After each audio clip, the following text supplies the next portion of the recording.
Tonight, from the Casper Event Center, the 1998 State High School Wrestling Championship.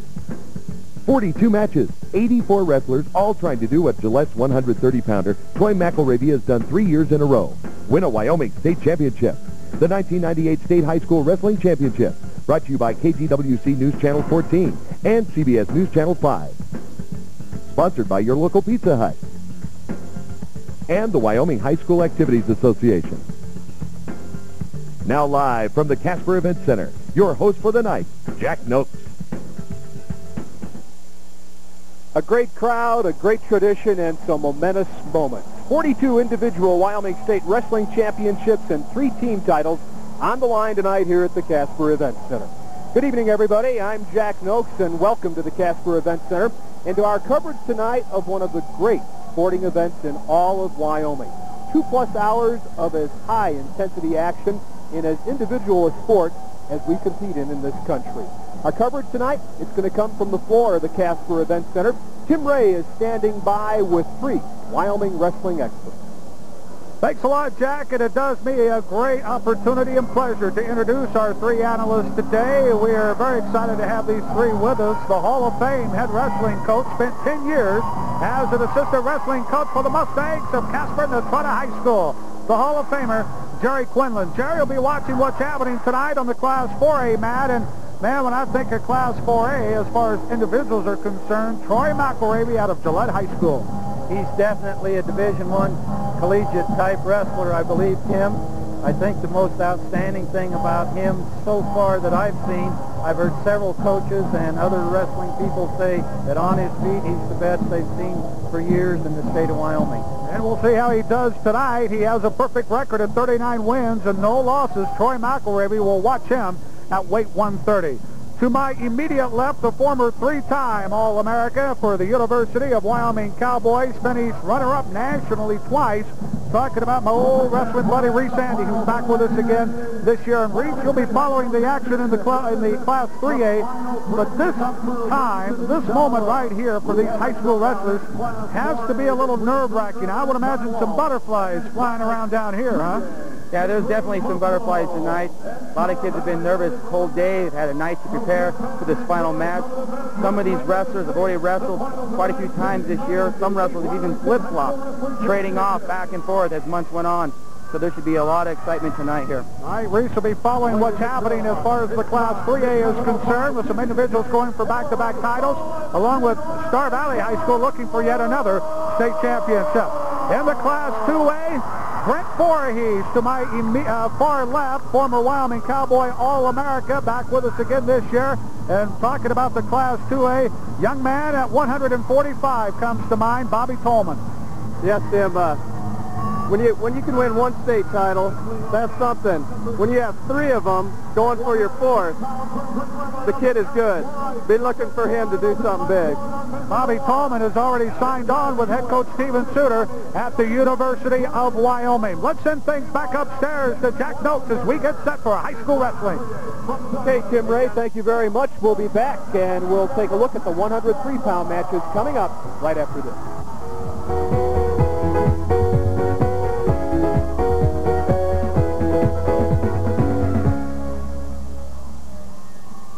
Just aren't biting at Perkins, but the people are biting the fish, and no wonder. There's the glazed and grilled salmon fillet that's out of this world. The flour.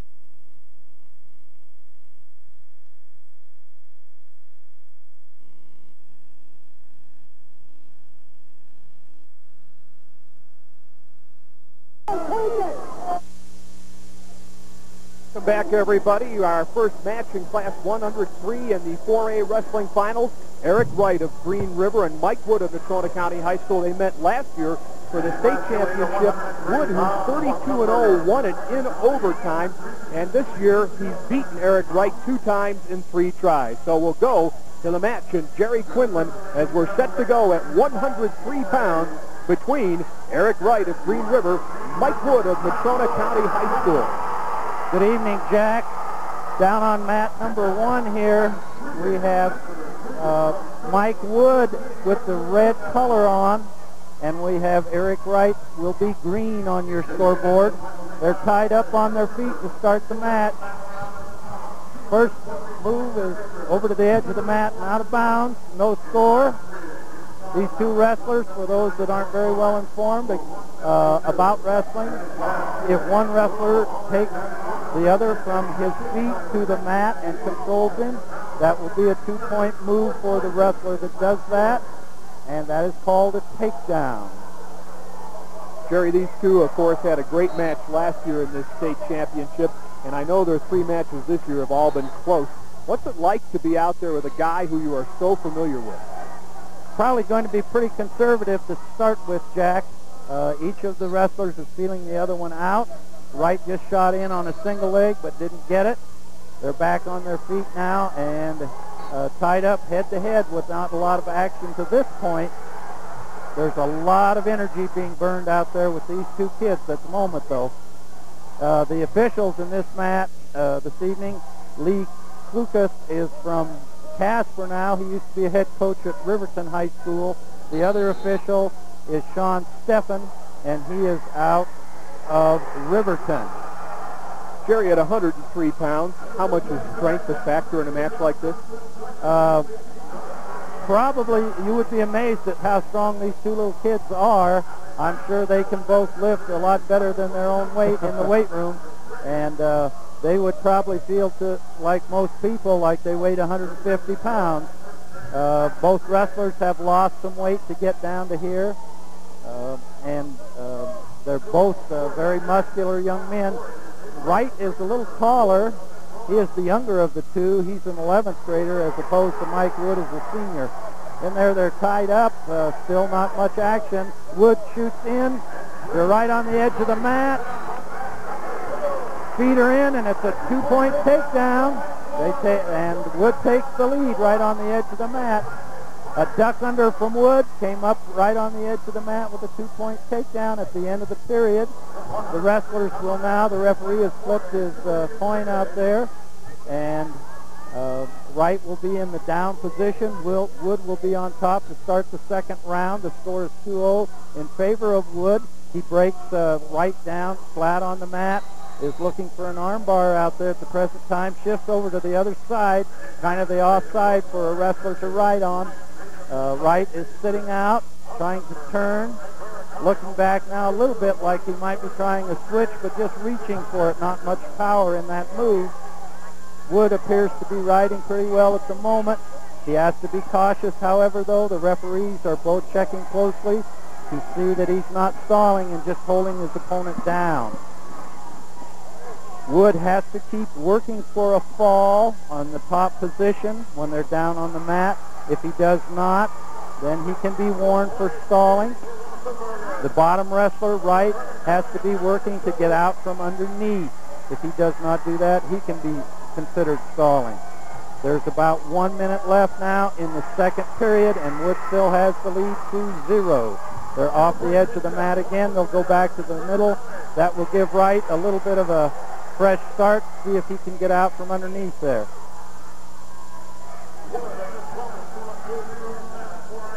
The referee signals Wood to come in, take the top position, and they're started again. Less than a minute to go in the second period.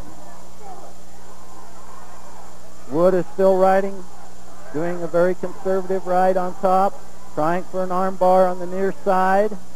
Has that a 2-on-1 bar on the bottom man at the present time.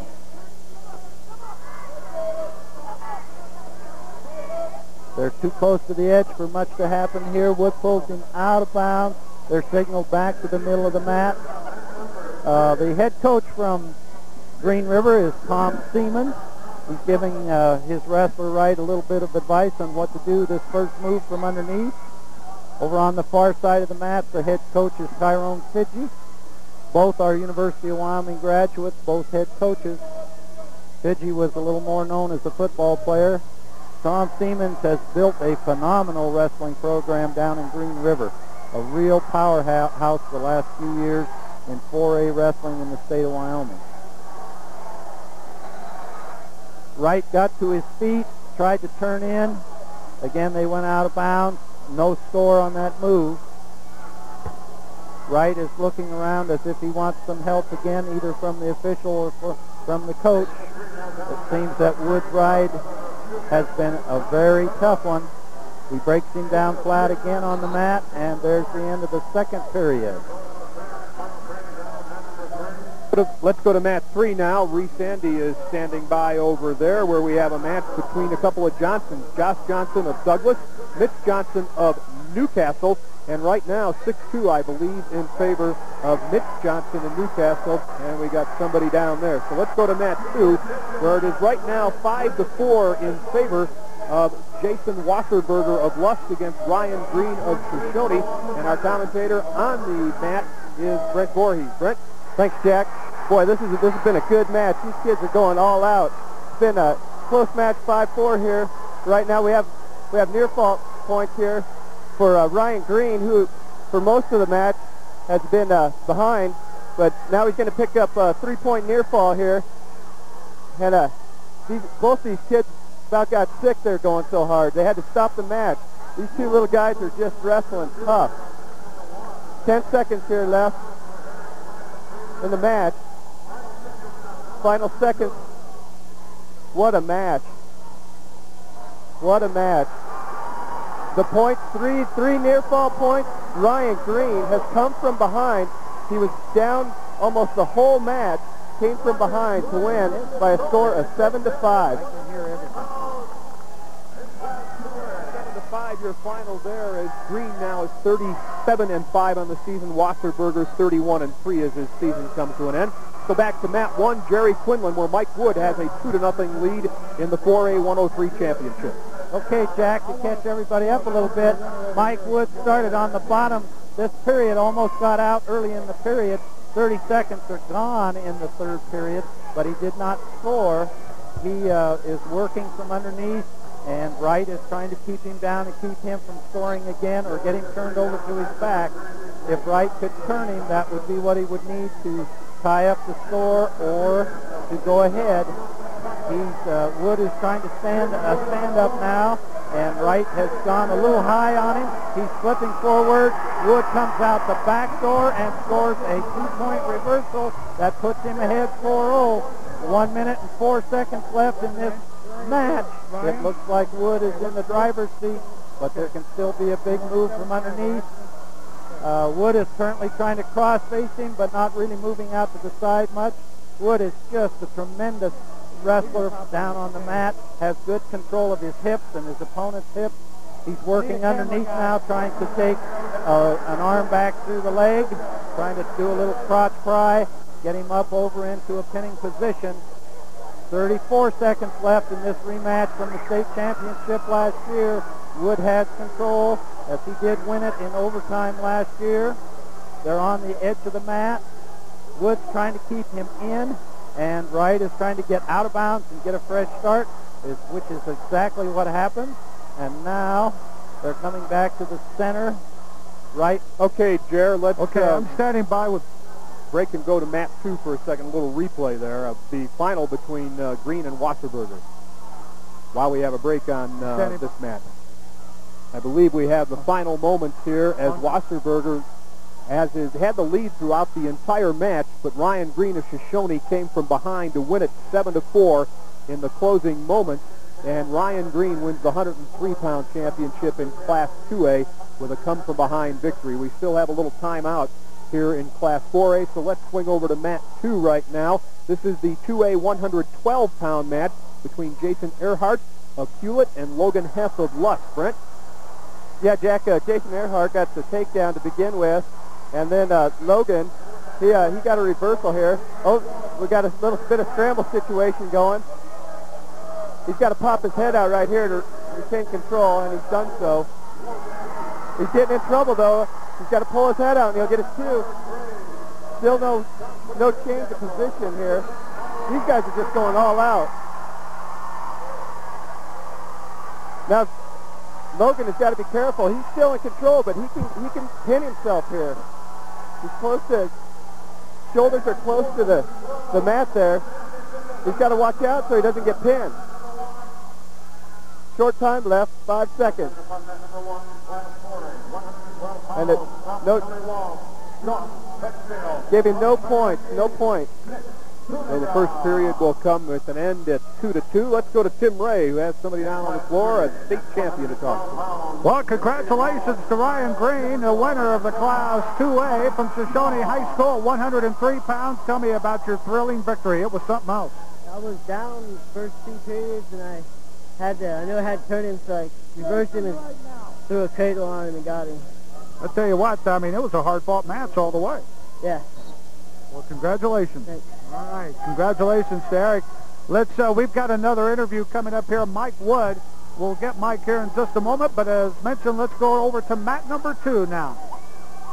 Back on mat 2, we started the second period tied 2-2 still. There's been a takedown. Jason Earhart had the takedown. Logan reversed him, and there's been no point since then. Right now, Logan is from Lusk is working for a bar arm. Pinning combination here. Needs to jump off to the side there and run that half. He's got the bar. See if he can do so.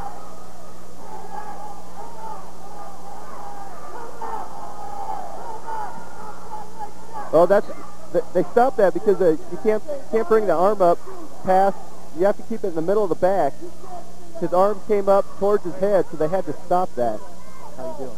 Okay, Brent, we're going to take a break here and go over, I believe, to Reese Sandy next to you because he's got a 3A match at 112 pounds between Kyle Kilgore of Rollins and Mike Schwab of Powell, who won a state championship as a freshman last year. How's it going, Reese? It's going great down here. Kilgore here right now is in on a single. He hasn't beaten this guy twice this year. He was a little hesitant when the match first started, and he's filling him out today. It turns out to be a little different match than it looks like it has been all year. But Schwab, he's got him up with a double. Oh, he's taking him straight down. That's 2 points there for Schwab. So Schwab in the green side of your scoreboard. Kilgore reverses with an Iranian, what they call. Now he's going to get a reversal, possibly, if he can get around back. He's got a bar. But I don't think they're going to score a reversal for Kilgore. Yeah, Schwab's still in control here. He's trying to chop down. And this is going to end the first period. And the first period will come to an end with Mike Schwab leading by a score of 2-0. We should point out that in the first 3A 103 match, it was Mitch Johnson of Newcastle 8, Josh Johnson of Douglas 4. We'll come back with more from the 98 State Wrestling Championships at the Casper Event Center after this timeout.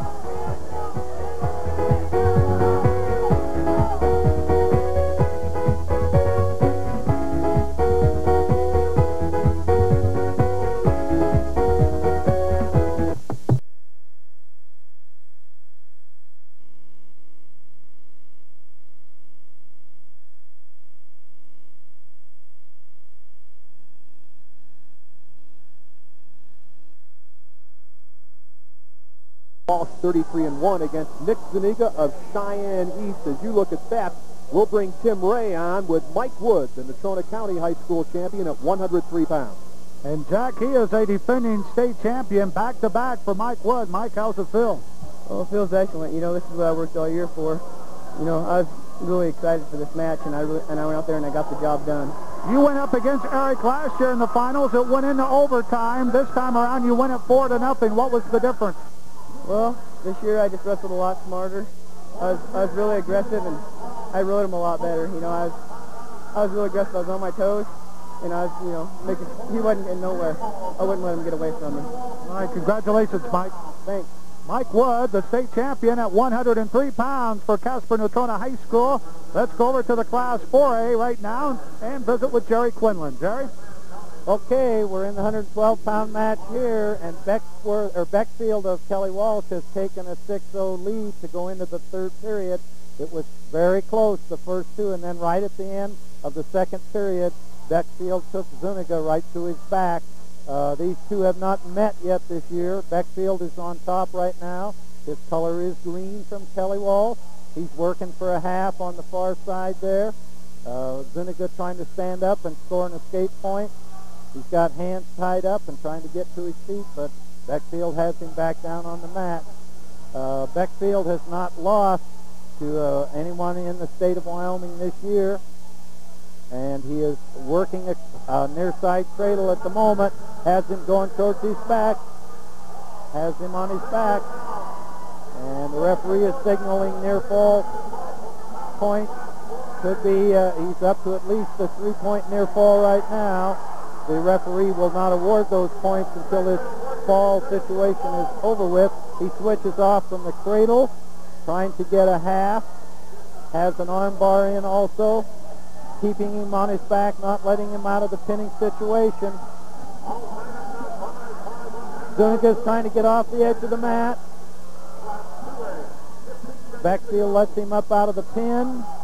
Let's see how they score it. 3-point near fall.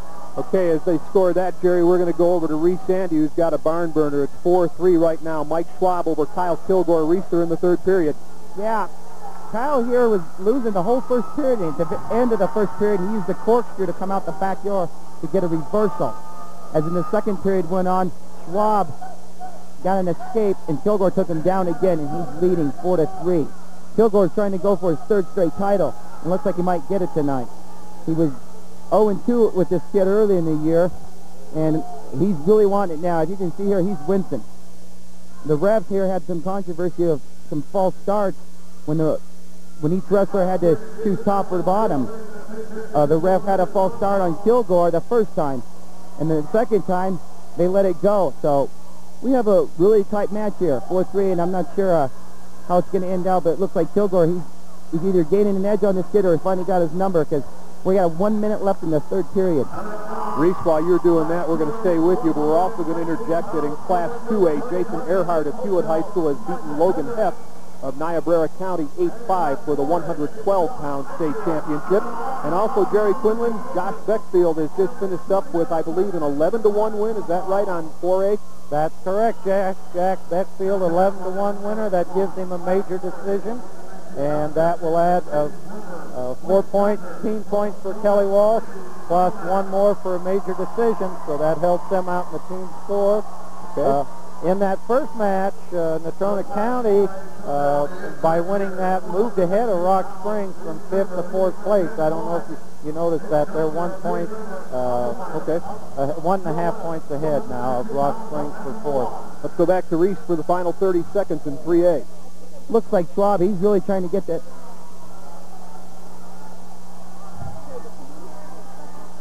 Schwab here has 22 seconds left to escape to send it into overtime.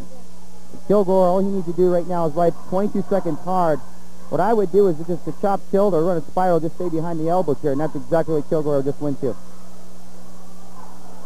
If he does tie it up, we will go into overtime. It'll be the first person to score a takedown. Schwab has 10 seconds to get away. Kilgore is riding on for his dear life right here. And Kilgore becomes a 3-time state champion. Over Mike Schwab, a guy who he hasn't beat all year.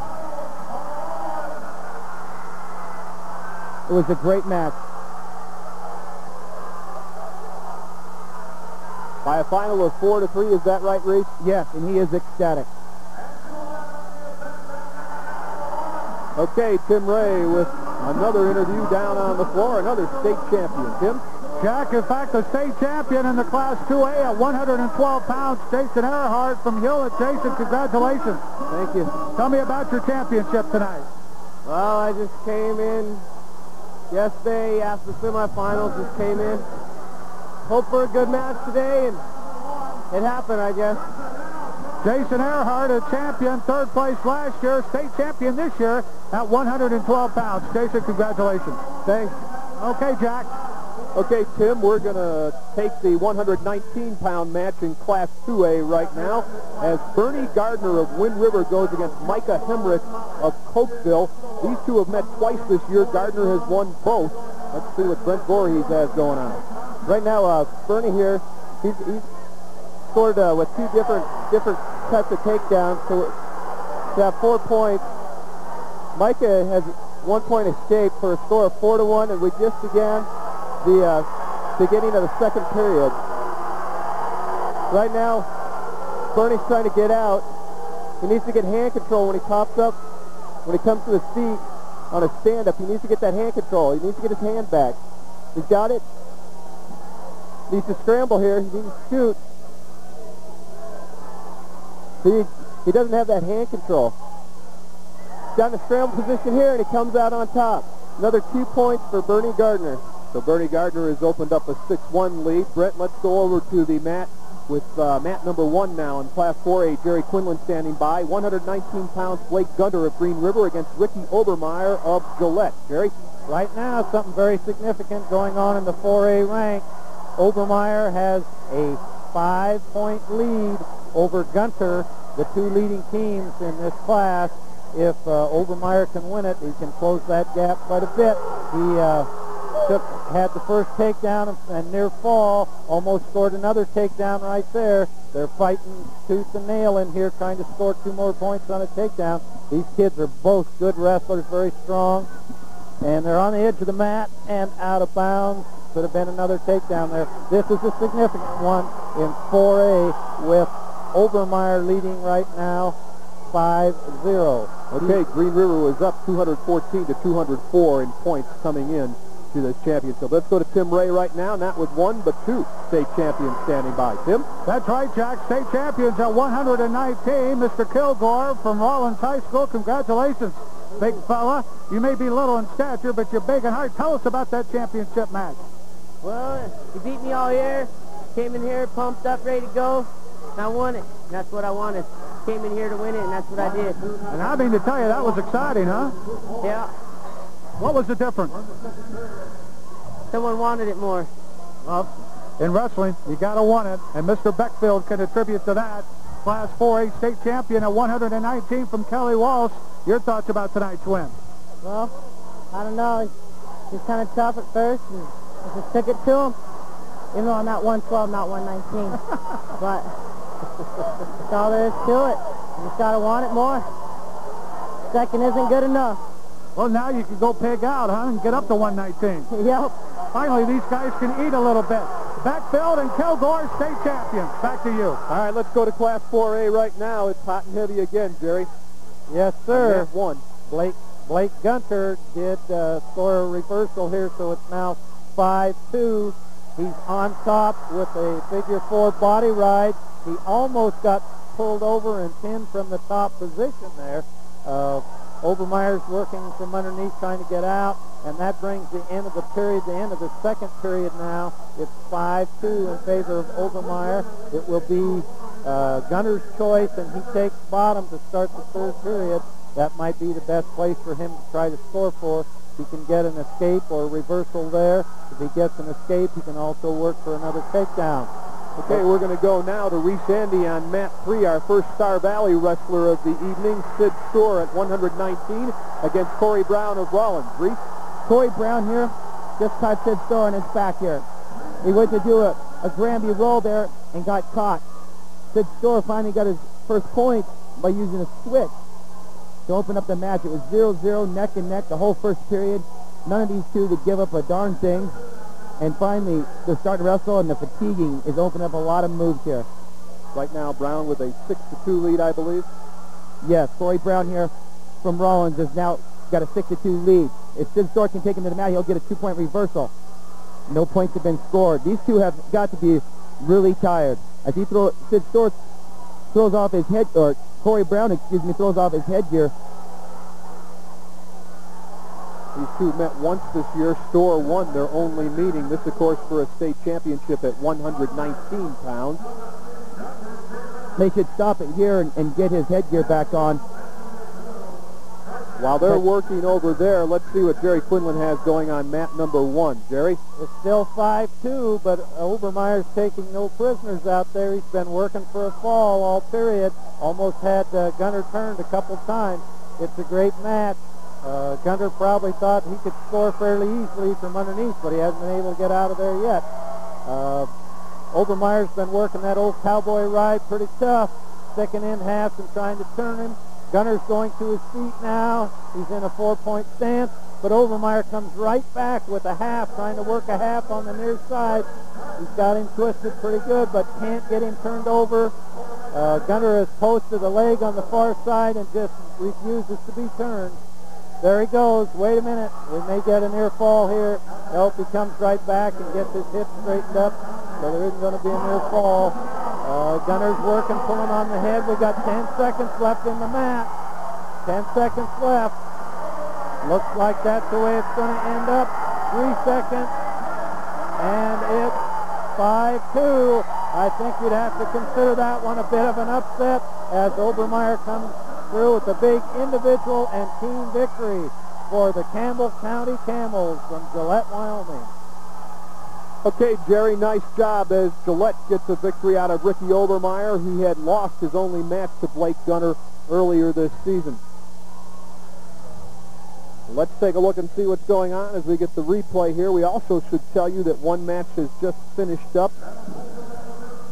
We're on mat 2 here, and this would be Micah Hemrick with his 10-2 victory over Bernie Gardner. Hemrick from Cokeville and Gardner from Wind River High School. And that is the way that one ended up. Let's go right now and see what's going on the far mat. Mat 3, Reese Andy standing by as we are still at 119 pounds with Brown and Storer. Reese?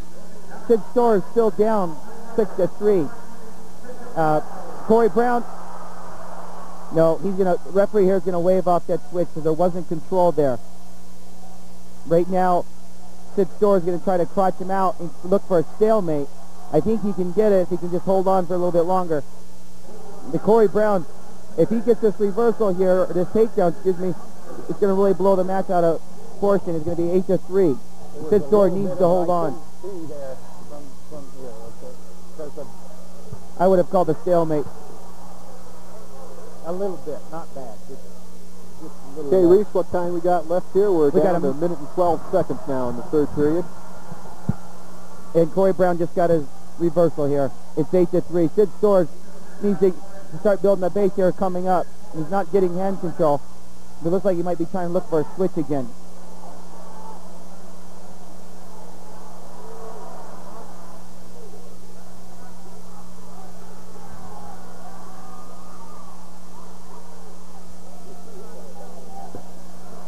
Okay, we're going to switch from the Class 3A on the far mat and go to the middle mat. In mat 2, we're at 125 pounds as the first period comes to an end. Brent, what have you got going on at 125? Well, so far, Charles Cisneros has controlled the match with 2 takedowns. Jake McCumber has scored a 1-point escape. And we just concluded the end of the first period. Okay, so we're at 4-1 at the end of the first period there while they're getting ready again. Let's go down to Tim Ray on the floor with another Wyoming State champion. Well, Red River High School can be proud of their 119-pounder who won big tonight. Bernie Gardner, congratulations. Thank you. Tell me about your match. Well, it was a little slow, but I don't know. Just at these bigger tournaments, it's a little tougher to wrestle good against them. I pinned them twice earlier this year, and it was all right. I'll take it any which way. And you won it big tonight. What was the final? I think like 10-2, 10-1. Well, tremendous win, 20-4 on the year. Is that right? Yeah. 20 wins, 4 losses for Bernie Gardner, state champion from Wind River High School at 119. Back to you. Okay, thank you. I think I had that score wrong the first time. Let's go to mat 3 where we've just finished up. Reese Andy. Well, Corey Brown just got a state title with a final score of 8-4. It was a hard-fought first period, 0-0. And as they started to fatigue in, Corey Brown came alive. Okay, thank you very much. So Corey Brown avenges his loss earlier. We're at 125 on mat 2 now in Class 2A. Brent? We've just seen a fall here. Charles Cisneros has controlled the match. He came in with a single. This guy draped his head over, hooked the head up, rolled up into a cradle, and just stacked him. So Jake McCumber is the injured wrestler down who goes down on a fall. Take a look at this, Brent, and tell us what's going on. Okay, right here, he goes for a single. Here in a second. There's just good motion going right there. Keeping the motion going.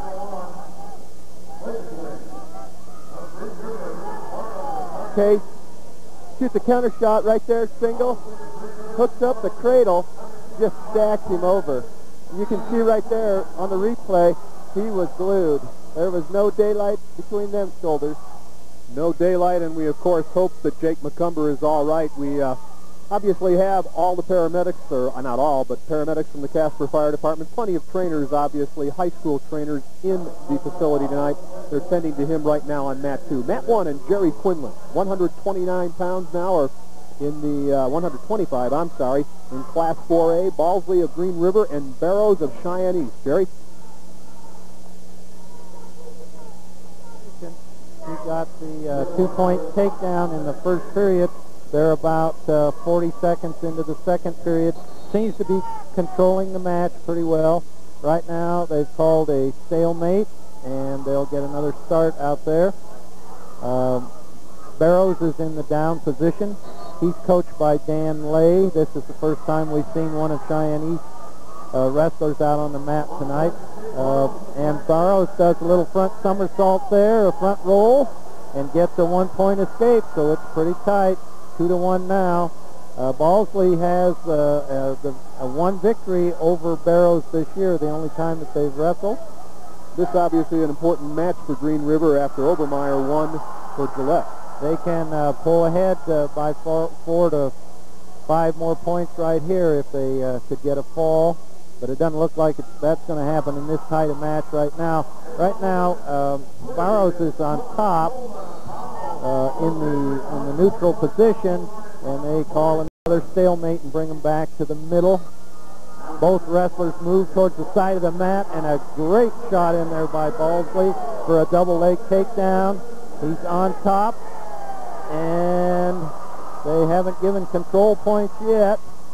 There it is. It's a takedown for Balsley. He also came out of that takedown with almost a half Nelson in deep enough to turn him. They're on the edge of the mat right now, working, and they're off the edge and out of bounds. So with 7 seconds left in the second period, it's Balsley with the lead, 4-1 over Barrows of Cheyenne East. Barrows. Okay, Jerry. We've got a couple other matches just getting ready to go now.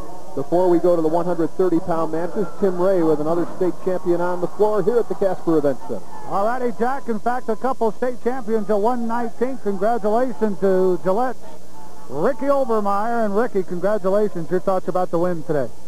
I don't know. I've never felt so happy. Put a lot of hard work into it, and I'm pretty proud of myself. First year on the varsity and working hard paid off, huh? Yeah. Cut a lot of weight and went in a lot of extra hours. Well, congratulations. It paid off. Yep, thank you. All right, Ricky Obermeyer, winner at 119. How about Corey Brown right here, Class 3A, talking about, well, the Rollins Outlaws. Well, your thoughts, state champion? Well, it's really a thrill, especially when you come in, you beat someone that has beaten you before previously in this year. It's really the greatest feeling in the world. Little mind over matter, too. Was that heavy on your mind coming in here to say, hey, I can get this guy? Yeah, I came in, I watched him wrestle and got a little intimidated when he pinned his semifinal match. And, you know, you just got to learn to overcome that. It's all in your mind, no matter what. You can push your body even further beyond its limits, and that's what I ended up doing. Well, words of wisdom that we could all take advantage of. Corey Brown, Class 3A, state champion at 119 pounds from Rollins High School. We're looking at mat 2 right now. Brent Voorhees, we have Danny Jolly of Lovell High School, the Jolly family well known for its wrestling prowess, against Derek Thompson of Cokeville. These two have never met during the season. Right now, Jolly appears to have a little edge.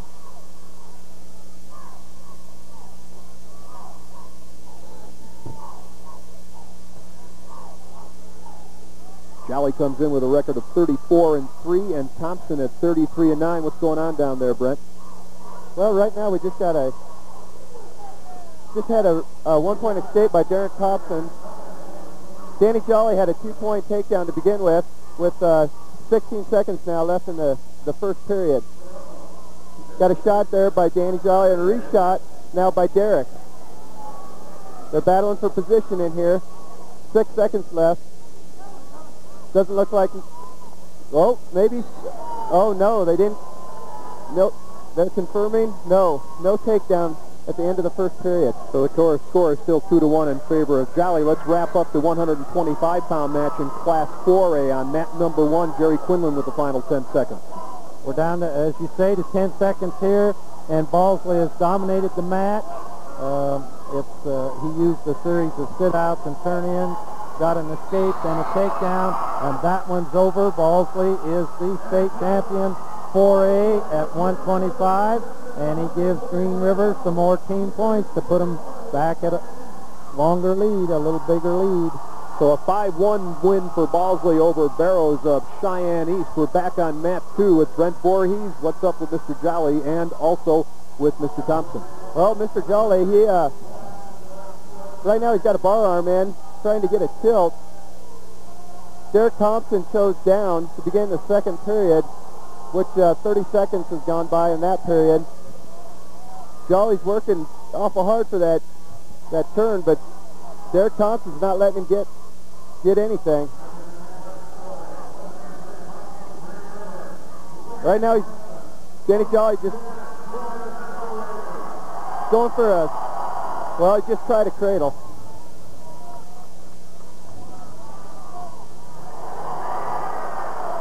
Okay, let's switch over and see what's going on map 3, where Reese Andy is standing by. We're at 130 pounds in Class 3A. Reese? Oh, we have a good one here. Justin Winnie from Douglas and Jared Pearl from Newcastle. These two have met 3 times this year. And Justin Winnie winning the last one, 5-3. But tonight, Jared Pearl got the takedown in the first period, so he's up 2-0.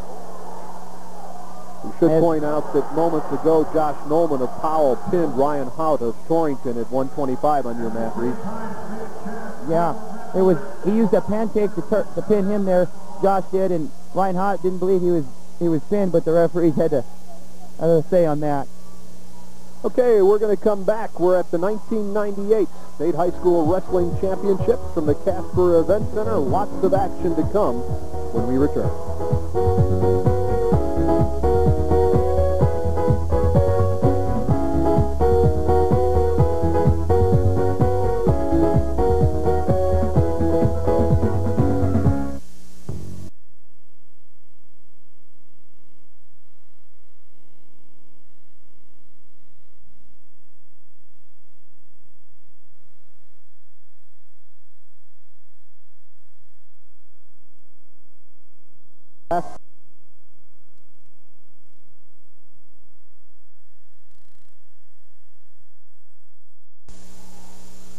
We're going to start with mat 1 here, and this is Class 4A, 130 pounds, the #1 wrestler in the nation at that weight class. Troy McElravy looking for his 4th consecutive state championship from Gillette against Ryan Harmon of Green River. Jerry? Well, we've got 10 points separating these two teams again. We're 10 seconds left in the first period here, and Mr. Takedown McElravy has scored 2 takedowns on Harmon of Green River. He takes him back to the mat now and controls him, but Harmon is not giving any ground. He's wrestling tough all the way. Harmon is certainly no slouch here. He's 34-3 this year. 2 of those losses to McElravy. They'll come back to the center of the mat now to start the second period, and McElravy will start in the down position. If he can get an escape or reversal, he can score 1 or 2 points here. Jerry, you talked about him being Mr. Takedown. How's he work out of down position? He can score from anywhere, really. He's an all-around wrestler, but he's just so efficient on his feet that he amazes people. Harmon has him in a good ride right now. He started on the right side, which is not as normal a start as most wrestlers do. He's controlling him pretty well, has an arm bar in, lifting on the crotch in the back, trying to turn him a little bit. I would expect that McElravy isn't going to stay down in there too long, but Harmon is riding tough. He's working those arm bars. 2-on-1 bar again. Goes to the side and tries to break him over to the left. He's way out front now, pretty high on him, but he controls it well.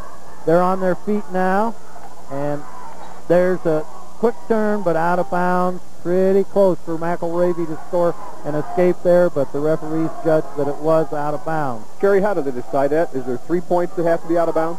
The wrestler that's trying to score the escape has to the top man has to lose control before they go out of bounds, and they usually judge it by those sporting points, which in that case would be the feet. Yes. Okay. And Harmon's back on top again, riding McElravy pretty tight. McElravy's on his feet. He's switching, standing switch, down on the mat, switch. Oh, another close call. They're going to confer. The head official, Ed Risha from Rawlins, says that it is a 1-point escape. Tom Harrington from Worland confirms it, so it's 1 point red, and that gives McElravy a 5-1 lead now. They're back on their feet. Let's see if what action takes place here. If McElravy can come through with another big takedown. Harmon is working over the top a little bit, trying to straighten McElravy up. They're tied up pretty tight. Maybe looking for an upper body hold. There was a duck under by McElravy. Didn't quite get there. They're head-to-head, going out of bounds on the far side of the mat. Let's switch real quickly over to Reese Andy for the final moments of the 130-pound match in Class 3A. Reese? Justin Winnie, Mat 3. Jared Perella here has used a bar arm twice to score near fall and avenging his loss in the regionals from Justin Winnie of Douglas. They have an 8-3 win. Revenge is sweet, is it not? Let's go back to the Mat 1 in Class 4A where we have Jerry Quinlan standing by as we're looking at Troy McElravy and Ryan Harmon going at it. I'll tell you, Jack, that comes to the end of the second period, and Harmon is not giving any ground. As I said, he is behind 5-1. He's going to be down to start the third period, and we'll have an opportunity to score. McElravy will have to ride. McElravy's doing a great job in the match, but it's still very tight.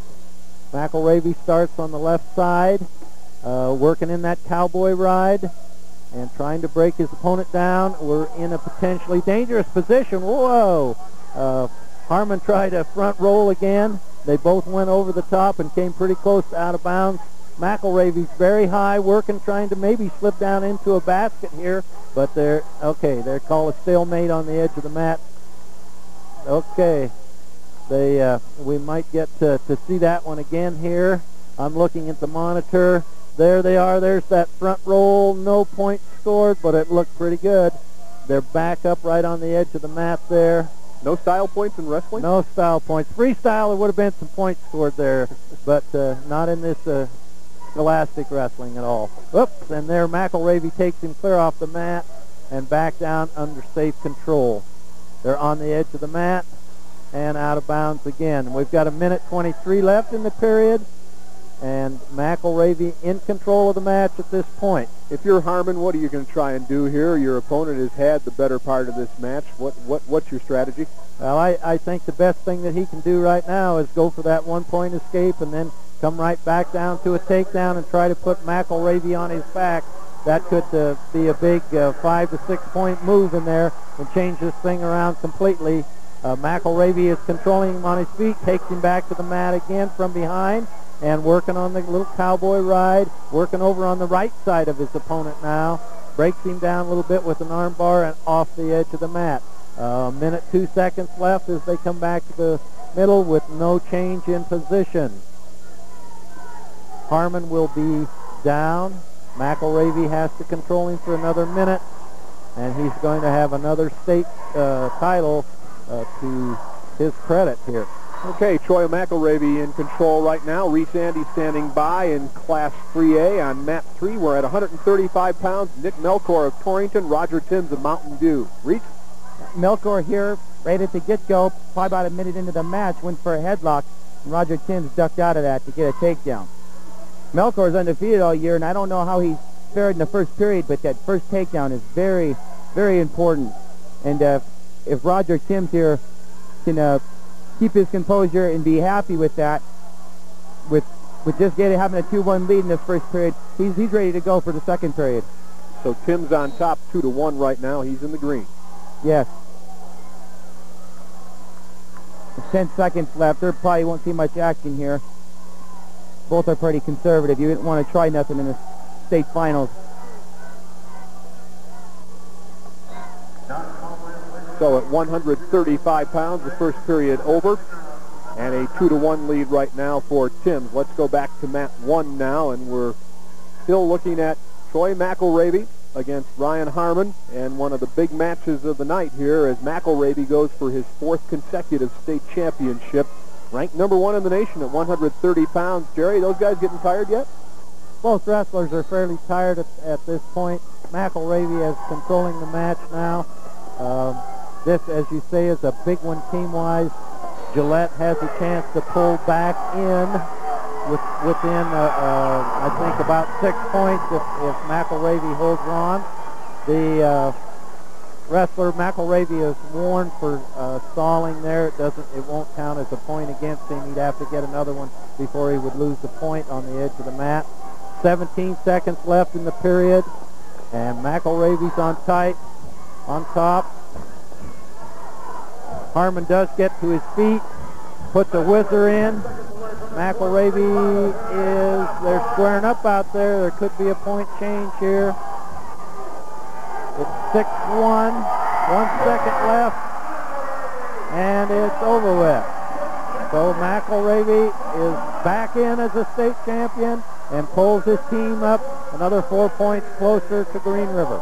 And a hard-fought match with Ryan Harmon. Let's switch now to the 135-pound match on mat number 2. It is Class 2A, and we're talking about Josh Solway of Lingle against Tanner Betzinger of Lust. These guys have been together 4 times this year. Solway's won all 4. How's it going, Brent Voorhees?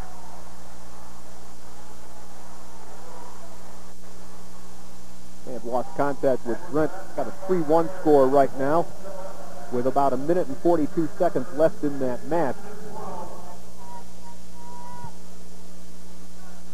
Brent, you standing by on mat number 2? Yeah. Okay. What do we got happening here? Well, there's just 2 points that separate the match.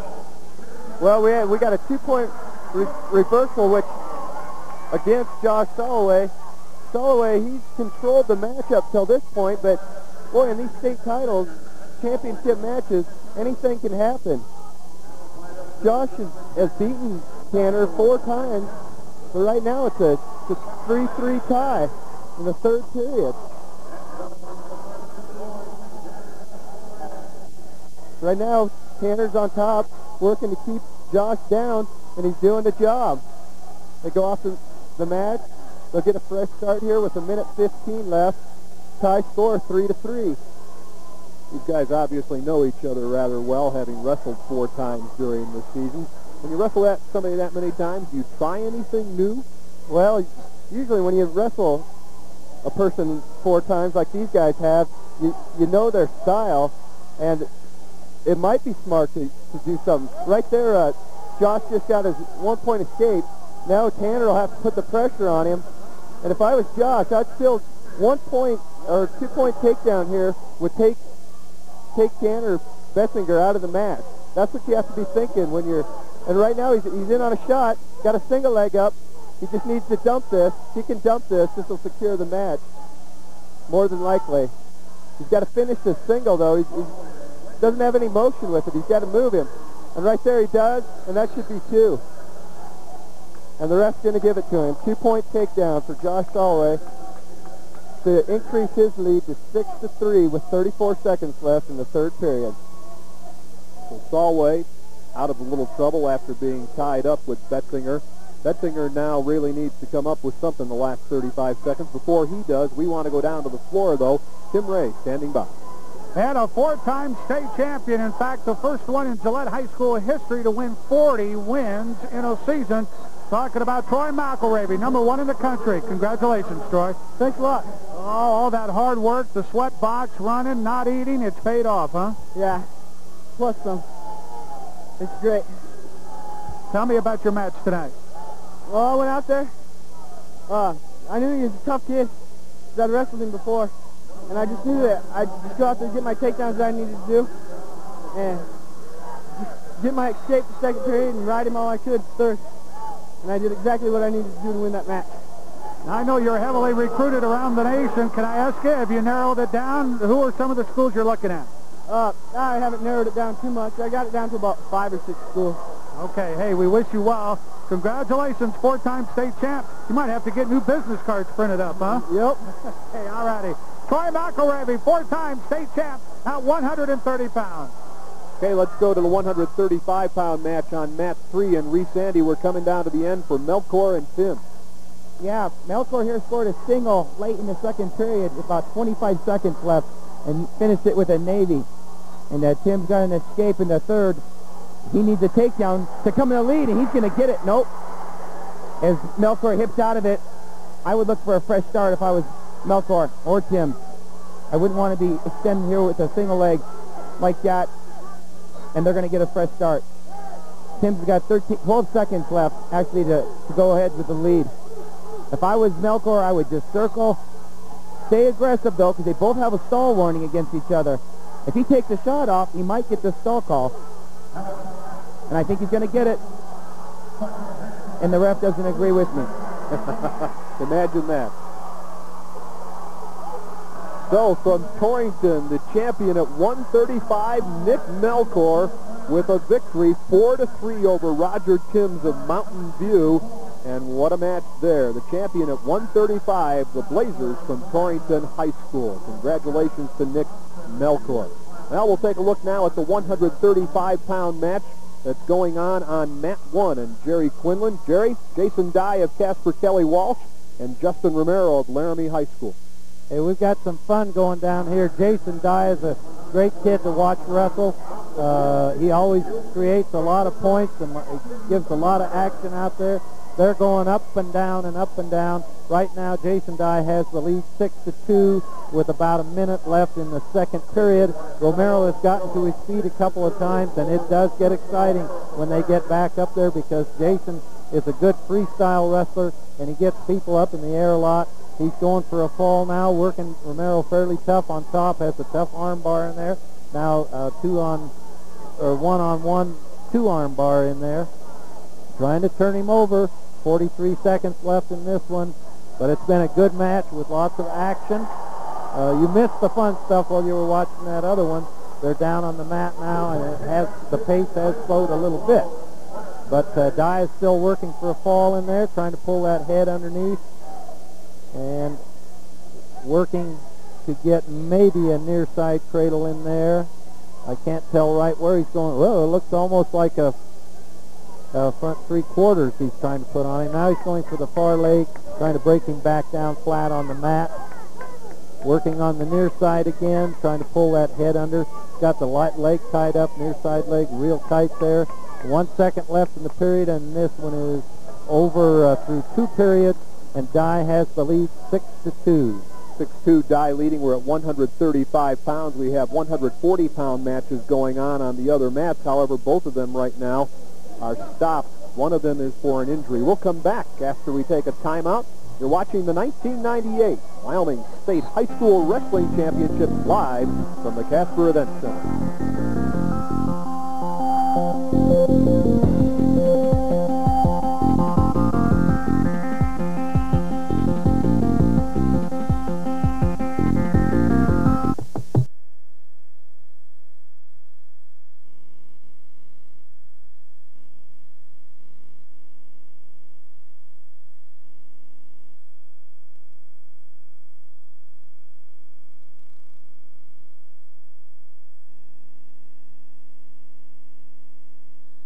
Will do. Back here at the state finals, 140-pound match in 2A. Tucker Hicks from Wind River and Stacy Heiser from Lovell. I tell you what, Tucker Hicks came out and he was on fire. He was wrestling tough. He's down 4-0 right now, but as you can see, he's injured his arm, and when it was from his own motion that in the first period created an injury, and the kid scored a takedown on him. That would be Stacy did, and the points, I don't think the points should have been given. He obviously was, you could see in the first period, just went down, and it didn't react at all. He was in shock. And how long does he have now to recover here? Well, injury time, I believe there's 2 minutes of injury time, which he already has taken some in the first period. We're in the second period right now with 1:41 left, and they just stopped the injury time. Okay, here's the injury here, Brent. Describe what's going on here. Well, we're just Tucker is just getting rode right here, and this wasn't the initial injury. This was from the reoccurrence of it from the first period. Okay, back live now. Back live now here on 2A. Tucker Hicks is trying to gut it out. He's hurt. He's not wrestling 100%, and he gets a point here.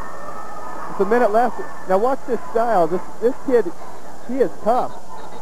He's down 4-1 right now, but he's gone all out here. Hicks and Heiser have met 3 times, with Heiser winning 2 out of 3 this year. That's right. Here they're working. He's got a good shot, but he stopped on his penetration there. He needs to go further. You can't stop on your knees there. You got to follow through and finish your shot. Okay, we're going to go out of bounds here. Okay, let's go to Tim Ray while we have a moment here down on the floor here at the Casper Event Center. Tim. Congratulations to Josh Solway from Lingle Fort Laramie High School, Class 2A state champ at 135. Tell us about your championship match tonight. Well, it was kind of tough, but I had to do it, so I just sucked it up and did it. And I bested the kid 4 times all year, so I knew I could beat him. I was just hoping that I could beat him tonight. What a rags to riches story. I mean, you weren't even on the varsity last year, were you? Nope. Yeah, I was on varsity. I didn't play state last year, though. And now all of a sudden the state champion. 33-2 your overall record this year. Yep. Congratulations. Thank you. All right, Josh Solway, state champ at 135 in a Class 2A. Okay, we're back to Mat 2 and Brent Voorhees, the final 9 seconds between Heiser and Hicks. Well, I think that this is only the second period. That's right. That's coming to an end, and it just finished up, and Heiser's got a 4-1 advantage, but Tucker Hicks, he's still bothered by that injury that happened in the first period. When you have an injury like that, you know, this sport is hard enough, and then you have an injury, you really don't feel it, but in your mind, it's there. Okay, while that's wrapping up as they head into the third period, we'll catch the final moments on Mat 1 of the 4A first period match at 140 pounds. This is Justin Salas of Green River and Coney Martinez of Central, each with 1 loss this season. Jerry, how's it going? This one's real tight. No points here at all yet. While you were gone, Shaq, Jason Dye of Kelly Walsh finished up his match with a fall over Justin Romero of Laramie. And there's a single leg takedown by Salas over Martinez right on the edge of the mat at the end of the first period. So to start the second period, it will be Salas with a 2-0 lead. And he's going to be in the down position to start the second period. These two have met 2 times this year, and Salas has won both. Right. Salas has a 2-0 victory record against his opponent Martinez this year. There's an escape, stand up and turn in by Martinez, by Salas, and so now he's got a 3-0 lead. Salas trying to work underneath on the edge of the mat and shoots the takedown, but doesn't get it on the edge. They start again in the middle, and both opponents are just staying away from each other a little bit. There's Salas trying to tie him up with a little head move, and Martinez shoots underneath and squirts out of bounds. Nothing happens there. Terry? Yes. Individual sport, obviously, but team-wise, Green River, Gillette, some of these schools, year in and year out, they're so tough.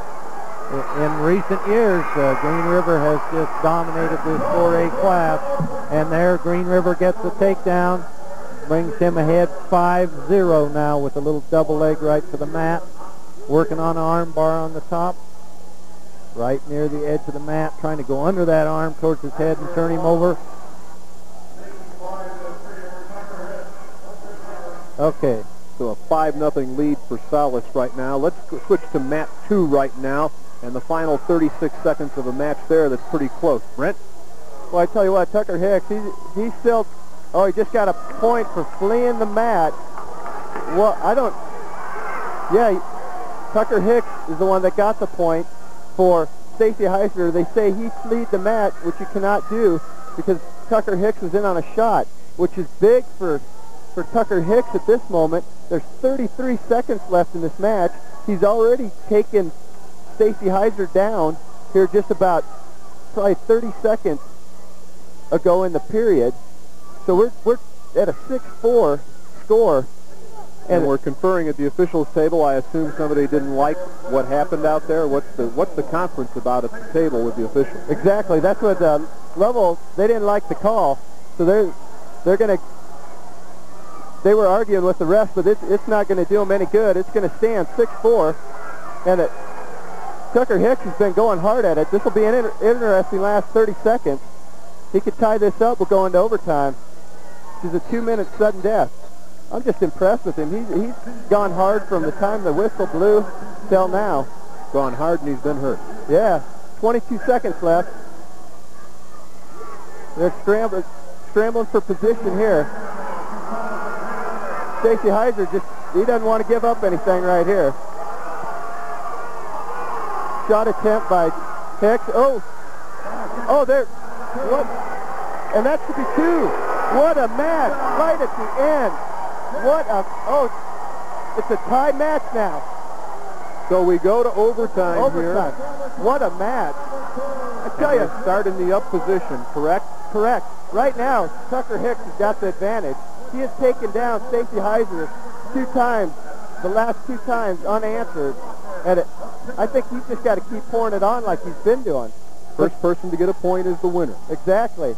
And this will change Stacy Heiser's frame of mind right now because he can't be defensive. He's got to get back on the offensive. So it'll be interesting to see who will come out on top here. Scramble position here, and they'll stop it off the mat. Well, I tell you what, this is a great match here. Start again.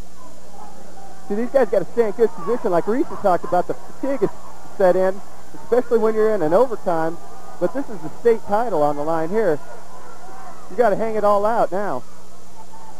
Looks like they're not going to get anywhere there. We need to stalemate that.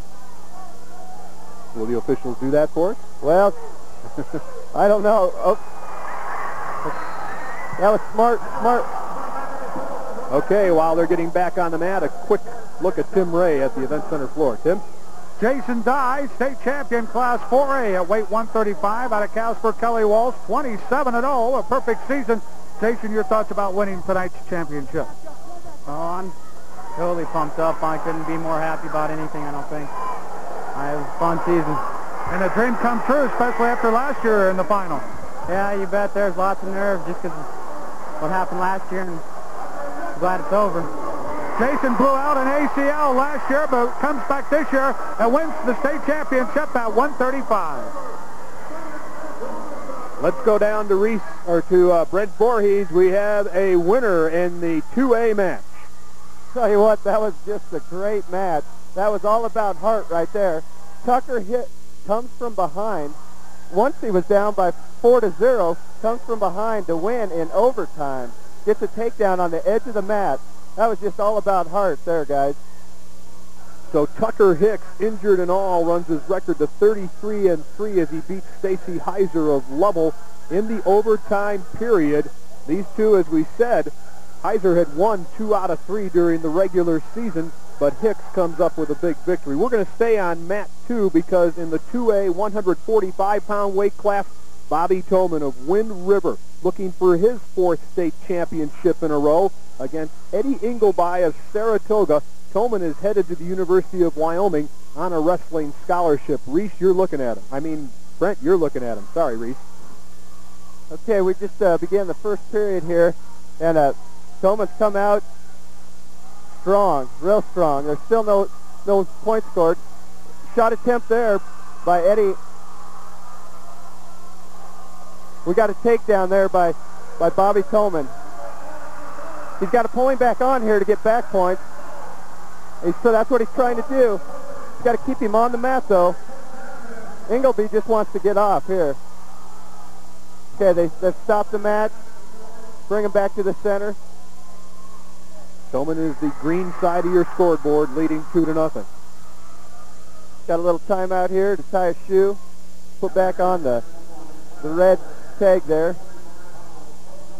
Okay, we'll start him up again.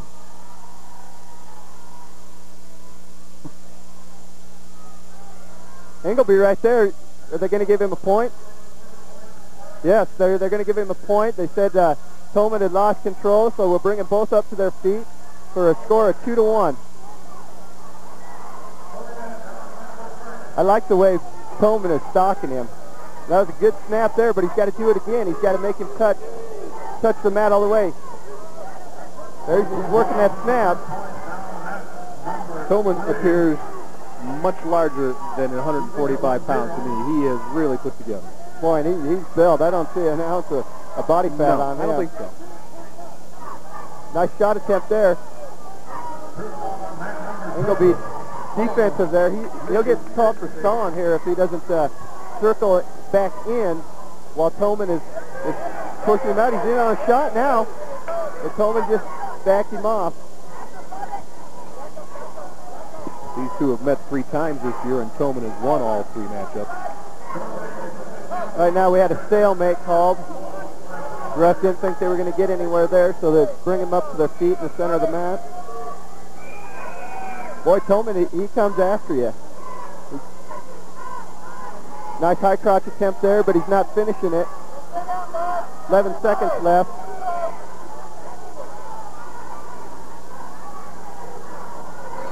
Looks like that's the way that the first period will end. 1 second left. Okay, so the first period ends 2-1 in favor of Tolman over Ingleby. Tim Ray standing by with another state champion. And the defending state champion makes good on his promise. Tucker Hicks, Class 2A, Wind River, wins it at 140. Tucker winning back-to-back. What's it mean to you? Well, it means everything, really, you know. You work hard and practice and stuff, and what it's all about, I guess. You were involved in an exciting overtime match. Talk about it. Well, kind of hurt my elbow in there. I don't know, about first period or so. And he took me down right when I did it. I think he was leading 5-1, and then right at like 5 seconds before it ended, I got another takedown, and it was 6-6. So I went to overtime, and then I took him down again, and it was 8-6. Well, congratulations. Thank you.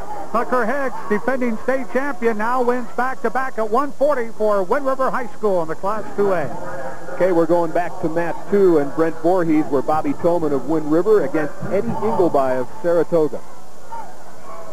Okay, Tolman just got an escape here. There's a minute 19 left in the second period. Tolman is now leading it by a score of 3-1. Boy, when he's on his feet, he just goes after his opponent. Doesn't let him rest that often. Right now, pushing on him. Although Ingleby, he's stuck with him. He's done a good job, but he needs to circle more. He's been backing up quite a bit, and he needs to circle when he gets in that position, or else he's going to get called for stalling. Someone as strong as Tolman, does he wear you out as this goes on? Yeah, and see, he's just pushing him right there, and if he keeps just pushing on him, that's going to wear down Ingleby even more. Got a shot here, in on a double leg, in deep on Tolman. Can he finish it? They haven't awarded any points yet. Tolman's got a whizzer on him. And Tolman came out of that one back on their feet, no points awarded. In on a single, Tolman is. He's got to bring it up to the mat now. He's got to pull it all the way to the center. He's got a short time, 8 seconds left.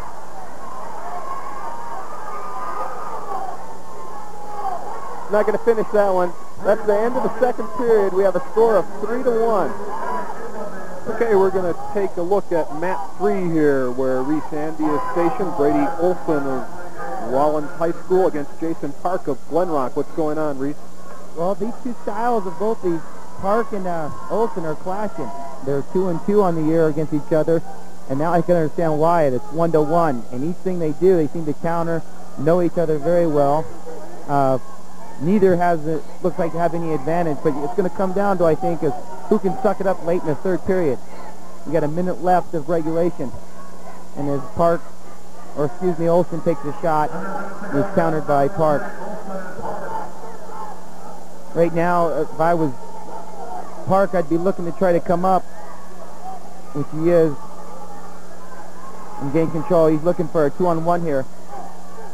And these styles of these two are just, they know each other too much. I think when you've wrestled a guy 5 times or 4 times, this being the 5th in 3 months, it's and seeing him in tournaments, competing all year, you learn, you pick up things. You know, Reese, Brady is 31-3, Jason 34-3, and each have 3 losses, and 2 of them are to each other, so they do know each other rather well. Exactly. Take a break. We'll come back with more from the 98 State Wrestling Championship. You stay tuned. We're back at the Casper Event Center after this.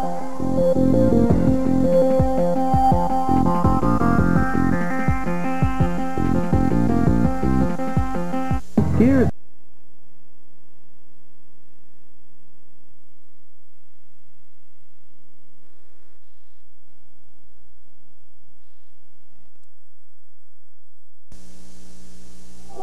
This portion of tonight's High School Wrestling Championship is sponsored by KGWC-TV News Channel 14 and CBS News Channel 5.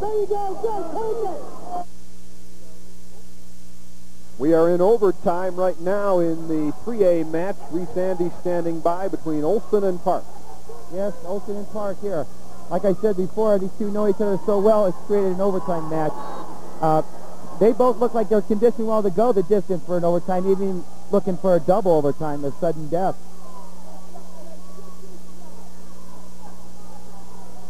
Nothing's happening here. A shot attempt by Olson was countered by Park. He's looking to drag again. He attempted to drag late in the regulation, but he couldn't finish as the time ran out, and we had a break from a bloody nose by Park. First person to score a point is the winner here in this 2-minute overtime period. We're not getting much here. We're gonna see probably a stalemate. But he's going for the drag again. Olson, if he can get around back. But like I said again, these two just know each other too well, and I'm sure it happened probably one of their earlier meetings this year. The same takedown that Park used. Or Olson. In Class 2A, Bobby Tillman has just won 5-2 to win his 4th consecutive state championship, winning at 145 over Eddie Ingleby. We have 25 seconds left, and we're going to head into double overtime.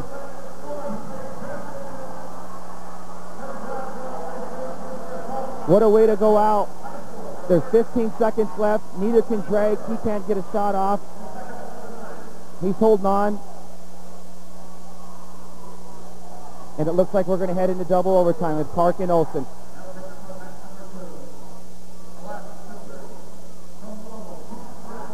They could just... Okay, Reese, we go to another overtime, and this is a 30-second period, I believe. Yes, it's a double overtime. What Olson has to do is ride for 30 seconds, and Park has to get out within 30 seconds. And whoever is the aggressor gets the win. Exactly. If he can ride him for 30, he's the champion. If he can get out within 30 seconds, he's the champion. Understand we have an upset brewing on mat 1 at 145 pounds in that match between Nick Sharma of Campbell County High School and Joe Nicholas of Laramie. Jerry Quinlan, what's happened in the last 38 seconds? We've got 37 seconds left now. Nicholas is underneath. Sharma has taken him down 4 times, and it's 8-3. And Sharma's wrestling very well for his team. They need those team points. Nicholas is state champion. May lose this one, though. Nicholas has the advantage this year in 2 wins to 1 over his opponent. But it looks like with now 13 seconds left and Sharma in control that this one is going to go to Campbell County High School.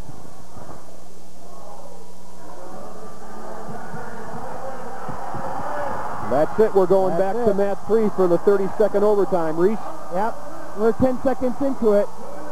Park's trying to use a leg ride to hold him down. Olson's got to start looking for a leg slip hard here. And he's going to get it. He's going to get it. He's going to get a reversal or a one-point escape. Yep, and he's got it. He's the state champion here. Brady Olson of Rollins over Jason Park of Glen Rock in 2 overtimes and an exhausting match for those two. Oh my. Wow, and Olson decided. So a great win for Brady Olson and a tough loss for Jason Park. We're going to the 2A mat now. Mat 2 at 152 pounds. Keith Grant of Lovell, 36-2 against Joel Sr. of Saratoga, who's 30-8. Brent? Yeah, Keith Grant has just controlled the match so far in the first period, and he just got his pin. Bar arm for the pin there. He controlled it from the beginning. Got a pin with 21 seconds left in the first period. Well, Grant had won the 2 previous meetings between the two this year, so Keith Grant of Lovell, as the Bulldogs look pretty solid for another state championship here, he's got some company out on the court with him. Wonder if that's his coach. What do you think? Here we go on the replay. We had a bar arm there. That's how he got him turned over. Now he's just working for it. You can see that shoulder's down. The ref's on the other side looking for the other one to touch. He's got a great view there to when it's going to be a pin. Looks like he's pinned there, and it is. That's when he got the pin. So Keith Grant of Lovell, state champion at 152 pounds in Class 2A. And we're going to stay at mat 2 now for the 160-pound match. This is between Kent Willis of Lovell again, 33-1 on the season against Shane Howe of Grable, who's 30-7. However, Willis owns a 3-0 lead as far as head-to-head matches this season. And right now he just got a takedown to start things off in the first period to lead 2-0, and he cut him. Cut him just means that just let him up. Didn't have the guy work for it at all. Just cut him because he thinks he can take him down. Looks like he got into a little trouble there. Howes got in on a low-level shot, trying to work to finish that. Too tough to do in that position right there. And they're going to stop it. They're going to call that potentially dangerous because the knee was in a bad position. Okay, while they toss that, we'll go to Tim Ray and another state champion. In fact, a 4-time state champion, Bobby Tallman at 145, Class 2A Wind River. Congratulations, Bobby. Thank you. Tell me about your win tonight. Oh, I wrestled a kid 3 times earlier this season. Expected to go ahead and wrestle as hard as I could, and that's what I did. I understand you're going to be a future Wyoming Cowboy? Yeah, I signed a letter of intent this November, and I'll be wrestling next fall. Congratulations. Thank you. Hey, winning 4 in a row, 4-time state champion, what's this all mean to you? Oh, it means a lot, hopefully, for my future career as well as now, you know. Of course, celebrating starts now. Go home and live it up for a while, and then I have a couple tournaments coming up still, and then junior state, and I plan to continue wrestling through the summer. All righty, Bobby Tallman, 4-time state champion, Class 2A, Wind River High School, weight 145. Now let's go to mat number 1. And we're looking at Class 4A match between Josh Schofield of Evanston, Cameron Bretz of Latrona. Jerry, these are 2 guys who are excellent wrestlers. They are, and it's been a barn burner so far. Bretz is ahead with the takedown. Schofield came out firing, and Bretz countered and then shot a good takedown, took him down. Bretz was trying to turn him, and Schofield did get an escape in that fall attempt. And since then, it's been a little bit of a lot of action. 1 second left in the period, and the first period will end with Bretz in the lead at 2-1. These two have met once this year, and Schofield won that match. Josh 31-1, and the Schofields have been great athletes down at Evanston. Cameron 31-3 on the season. This for the 152-pound championship. And Jerry, if you're Cameron Bretz, what does it mean having lost to this guy once already? Well, I think it will make Cameron a little bit conservative in some of the things he does, but Cameron's a pinner and a takedowner, and Schofield is a great athlete. Anything can happen in this one. There's a forward roll, meaning Schofield is out for a 1-point escape, has a little bit of control of the head on the edge of the mat, and they go off. Now it's going to be, both of them are going to have to really start shooting takedowns here. I think Schofield's going to be aggressive right off the bat, but no, he doesn't. Both of them stay pretty still in the middle of the mat there. Tie up, real tight tie up, head to head, and just a little push and shove. There's Schofield trying to come underneath and lift him up in a bear hug. Whoa, he's got a great bar on that arm on the edge of the mat. No points scored. But this action in this match, it seems like it's real quiet for a second, and then all of a sudden somebody really throws something, and when they do, they throw it hard. There's Bretz underneath for an attempt at a leg takedown. Doesn't get there. Schofield counters and has him tied up on the head again. Now he's trying to lift him up. Bretz is underneath for a fireman tilt. Doesn't get it. Doesn't get it. Schofield tied up on the head, and they separate a little bit. 1 minute left in this period. The score's tied 2-2. They're in a tight tie-up again. Not much work right now, but they're just trying to set something up. They break apart. Brett has already lost the contact here. Maybe he can't see quite as well as he wants to. And a timeout on mat number 1. Okay, as they take a timeout on mat 1, we'll go to mat 3 in the Class 3A 152-pound match between between Pete Julander of Timmer and Michael Buckingham of Buffalo. And we're tied, Reese? Yes, we are. And both of these two have been sharing the lead, with Buckingham getting it, then Julander getting it, and counters. Talk about counters. It would look like one would get the lead and the other would counter back with an escape and relentless. Both of them just keep moving and hustling. We have a little break in action. We're looking at 6-5 with Pete leading. Pete Julander of Timmer High School. He's got an elbow tie here. He should be looking to pass that by, attempting a high crotch or a double. The only match between these two this year was won by Buckingham.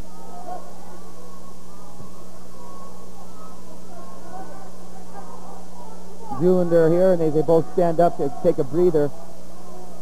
And an attempted single by Buckingham. He's got the single leg up. He's going to the body. And here we go again. A counter step over by Julander. And then we got a takedown. But I don't know if there was control there. Buckingham never let go of the leg. But regardless, Julander has got 2 points for it. And he's up now 8-5. Buckingham should be trying to switch off here, and I think he's going to get the 2-point reversal, as he does. And it was now 8-7. And then they're looking for a switch from Julander. Buckingham still holding on. He's got to try to return him to the mat here, and he just lets them go. 9-7 Julander. 20 seconds left in the second period. I think they're just going to let it ride out. They take it into the third period. Gather their senses.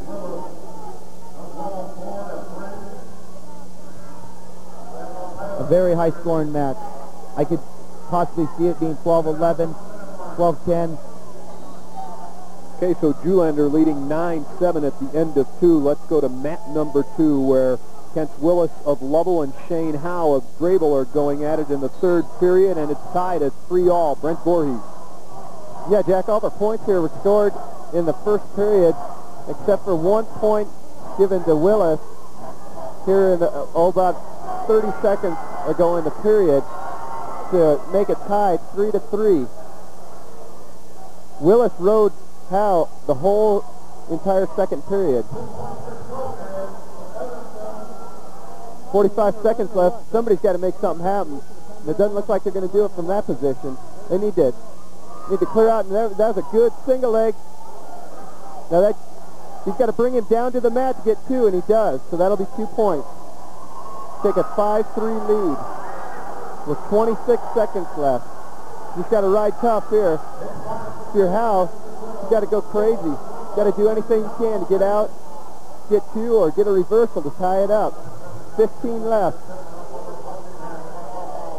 Willis is doing a good job of riding. She's got to stay in control. She does. 5 seconds left. And that's going to end the match here. Just pushed him away, gave him a point, because he knew he couldn't do anything with that point. Final score, 5-4. 5-4, Kent Willis from Lovell High School, the champion in 2A at 160 pounds. Tim Ray on the event center floor.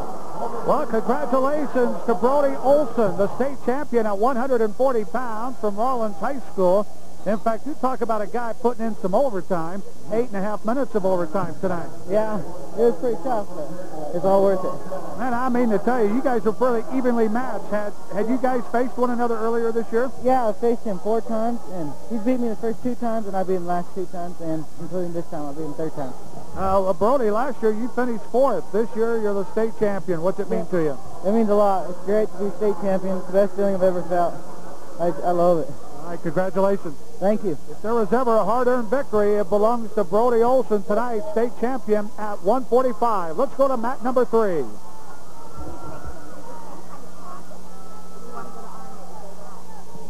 We got Zoolander here with Buckingham again. The match was close. It was 9-7, but Zoolander used a leg ride to attempt a Turk, which he got, and he did twice. Zoolander getting a reversal on Buckingham. Zoolander lost to him earlier this year, but he's going to regain it. So better now than never. So Pete Zoolander of Kemmerer High School came in with a 41-6 mark, and he avenges his earlier loss to Michael Buckingham, 15-9, for the 152 state championship in Class 3A. Back to Class 2A, we're at 171 pounds. Micah Groman of Wind River against Utah Keller of Grable. What's happening, Brent? Well, Utah Keller just got a 2-point takedown there. Had a nice little lift, brought him down to the mat for 2 points. Talked to Micah Verman before the match, and he said this is going to be a good one. He's been beat by Utah Keller twice this year, but they've been both 1-point matches. So far, the only score in the match was a 2-point takedown by Utah Keller. Utah Keller working for digging a wrist out, trying to pull that out. Comes back around now. Comes up to his feet. Oh, we got a 2-point. Should be 2 points if he can just grab that other one. They're going to give him a point, I bet. 1-point escape. So they'll come back to the center of the mat. Both up, both on their feet. Micah had a little trouble with his headgear. Readjusting that right now. Come back, 2-1 in favor of Utah Keller. 40 seconds left in the first period. Both of them got good motion. Now they come to a tie-up. They got to clear out of those ties. Somebody's got to create some motion right there. See if somebody can do it. We got a shot by Utah Keller, and they'll stop it out of bounds. Bring it back to the center. Both up. Micah Vernon getting a little coaching from the side as he's going back. Both kids working for position, trying to create a setup. Utah Keller attempting that double leg. 11 seconds left in the first period. Utah Keller's made most of the shots. Micah Verman has got to get something going here. Got to come back with a reshot. And that's the way the first period will end. Okay, as they end the first period at 2-1 at the 171-pound match in Class 2A, we'll go back to the Casper Event Center floor. Tim Ray. Well, I think we might have our youngest state champion of the night, Pete Zoolander from Kemmerer High School in the Class 3A, weight 152, a sophomore and state champion.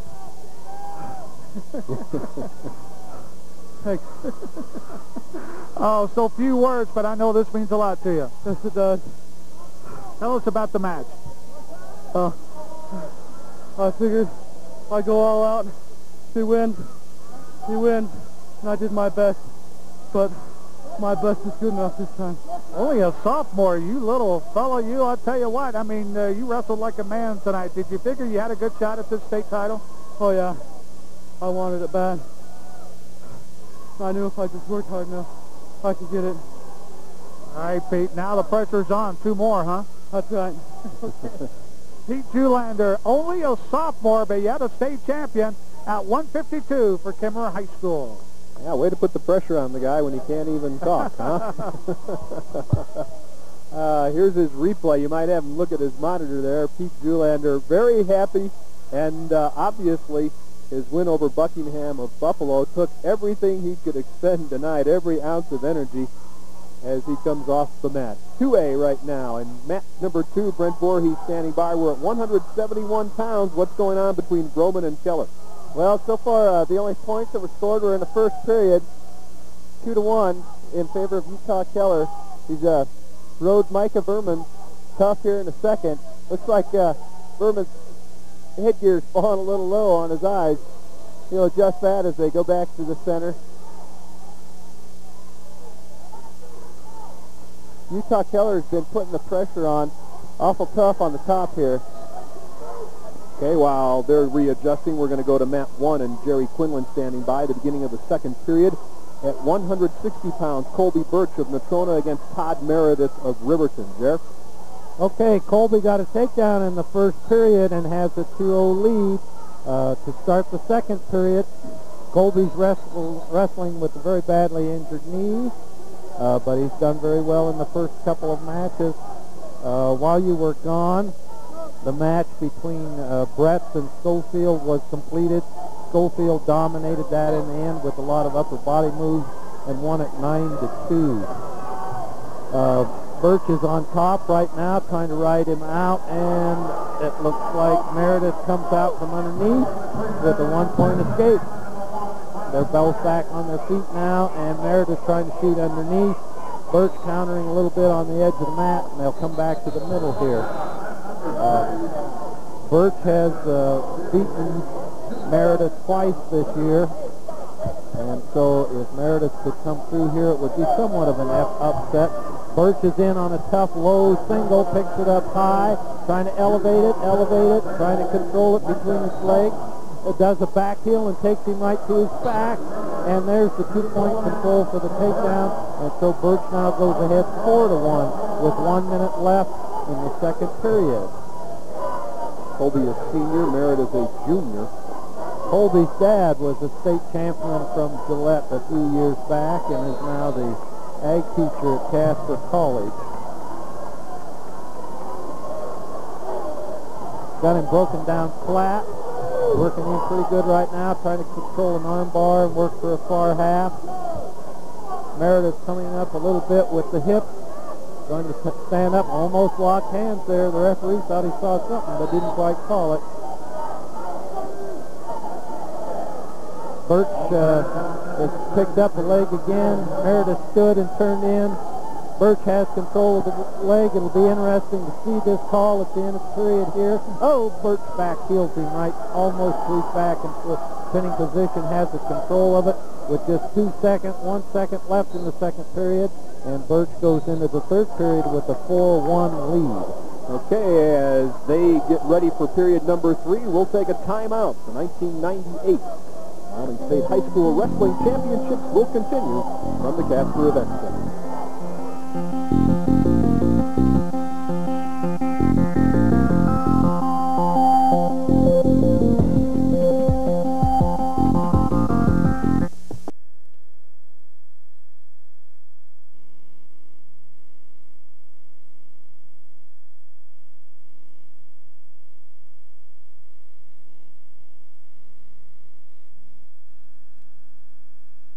Loan Corporation.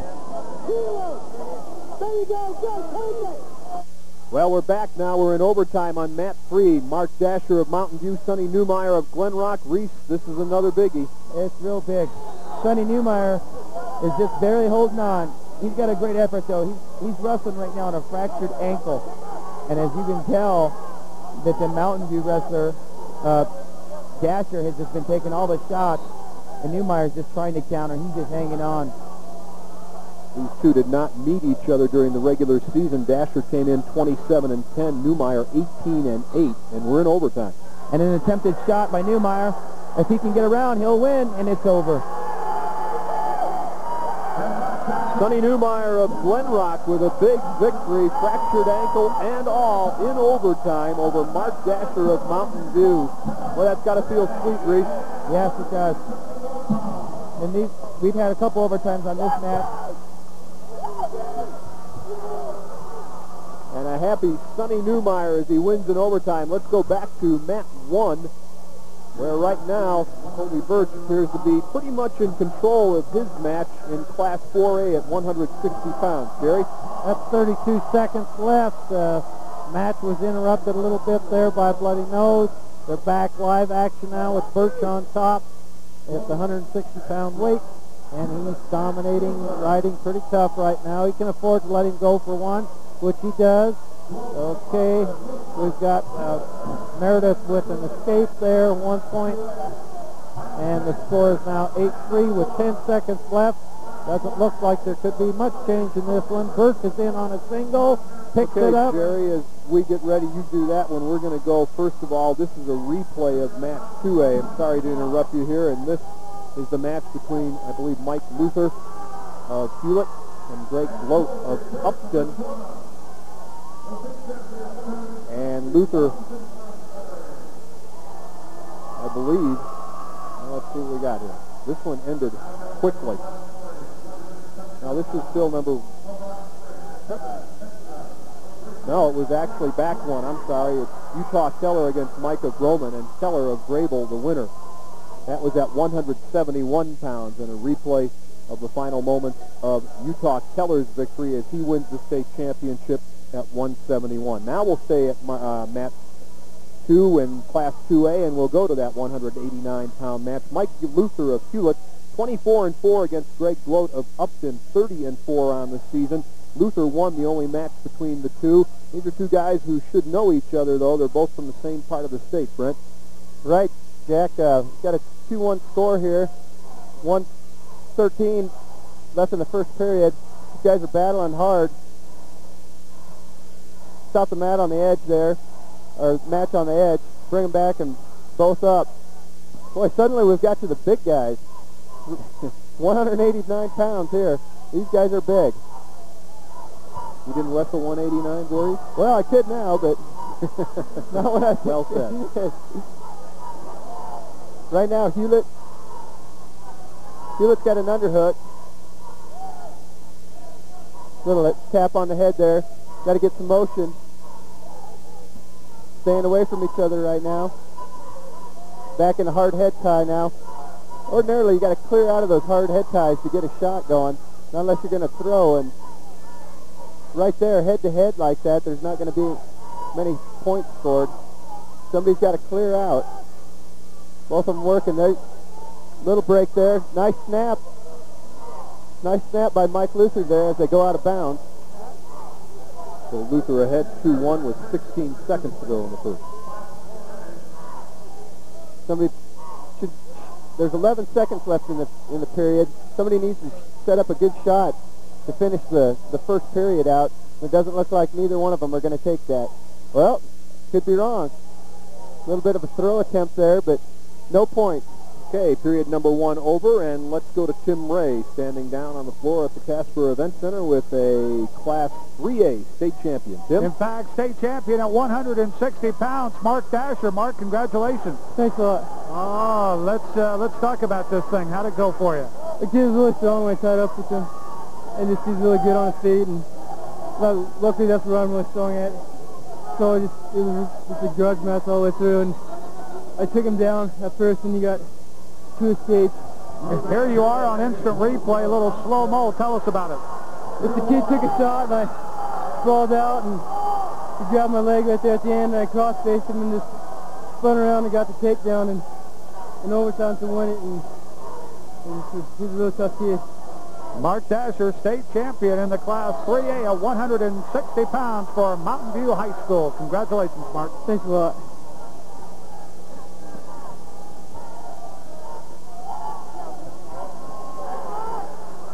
Okay, we're going to go to mat 1 right now. This is the 171-pound match, and we are in Class 4A. Scott Brady of Green River and Kevin Kestner of Rock Springs. Jerry? We're just coming to the end of period 1, and Kestner is dominating this match so far with a 4-1 lead. Kestner has wrestled Scott Brady from Green River 4 times this year and has been successful in each match. Kestner's a very strong individual, it looks like, out there, and has good moves on his feet and on top. He will take down to start the second period. and Scott Brady will be on top. Kessner is 32-0 this year as a wrestler, and it has Scott Brady down here as 25-1, but it says also that Kessner has beaten him 4 times, so something's not quite right there. Okay, on the edge of the mat they go off, and Kessner is still down. They'll be trying to score a 1-point escape here or a reversal. Probably come right with the stand-up. Brady's on the near side with a back knee down, a little bit different kind of starting stance there from the top position. Okay, as they get set to go in that position, Jerry, we're going to go to the mat 2 in the 189-pound championship class 2A. Brent, this is a close one again. Right, Jack. Mike Luther from Hewlett just had a nice takedown, but now he gives up a reversal with 13 seconds left in the second period. So the score is 5-6 now in favor of Greg Gloat from Upton High School. Boy, these two are wrestling hard. That's all I have to say. 6-5. The beginning of the third period now. Gloat with the lead, 6-5 over Luther. As we said, these two have met once this year, and Luther won that. I was impressed with the takedown there by Mike Luther, but he gave up a reversal right there. You can't be giving up points like that right at the end of the period when you're on top. Luther, the senior here, and Gloat's just a sophomore, and you would think experience would count for something, but boy, when you get into a state championship match, sometimes the nerves are a little tough too, aren't they? Yeah, they are. We had a nerve right there, the false start. Guys are just anxious, you know, they want to get going, and they had a false start, so they brought them back, and now the beginning of the third period is underway. Now Mike Luther, he's at an advantage here. You easily tie it up by an escape, but he's got to get more motion going. Right now, Greg Gloat, he's working hard on top. If he rides in this whole period, he'll win. This is where Mike Luther's just got to go hard. No one's going to hold him down. He's got to have that mentality that no one is going to be able to hold him down. Okay, as they go out of bounds and reset, we'll go down to the floor. Tim Ray. You know, each and every year there's always a tremendous story. How about Colby Birch, the Class 4A state champion at 160 pounds out of Casper Natrona High School. What makes this such a great story is the fact that he has a torn ACL and a cruciate ligament, and the doctors say, hey, Colby, you're taking a chance. Okay, go ahead and wrestle. And you did, but you were so determined. Yes, I was. I met with a doctor last week, and he asked me, you know, is it really worth it? Worth about $3,000 worth of surgery? And I said, yes. I've been working for this about 10 years now, and it's well worth it. So a torn interior cruciate ligament, and he goes after it. Winner of the Class 4A 160-pound state championship, Colby Birch. And congratulations, Colby. I know it's something that you've worked very hard for. Well, thank you. Yeah, this season I've put in a lot of hard work, and also in the off-season last summer, I worked 3 days a week with Mr. Brent Voorhees, and we put in a lot of hours over the summer, and the running in the morning, the extra hours after practice, and that's what made me win this today. Well, congratulations. Colby Birch, state champion at 160 pounds in the Class 4A. Okay, well, he worked with Brent Voorhees. We're working with Brent tonight, and he's got the 189-pound championship going on in Class 2A. It's still close as we're into the final 40 seconds now, Brent. That's right, Jack. We've got 40 seconds left here, the end of the third period. Greg Gloat has been called for stalling, so one more of those stall calls, that'll be a point. We got in a little scramble situation there, but no points are awarded. Right now, Gloat is high. He's high. If Mike Luther can pull him over, he's got to suck his head under and elevate. He needs to tripod up right here and get his hips up in there. No points. 20 seconds left. Boy, right now, Mike Luther is he's just got to go hard. He's got to build a base, which he's starting to do right there. But fresh start. They'll get a fresh start with 8 seconds left in the third period. Down 5-6 is Mike Luther, and he is in the down position. These last 8 seconds for Greg Lope will be longer than 8 seconds. See if he can ride him out here. Putting pressure on him, and he will. That's it. That's the match right there. Greg Lope goes on to win by a score of 5-6. Rides him out at 189 pounds in the 2A. And a nice win for the sophomore over Mike Luther of Hewlett in a tough match, 6-5. Lope, the champion at 189 pounds. We'll come back with more action. The 1998 State Wrestling Championships will continue after these words.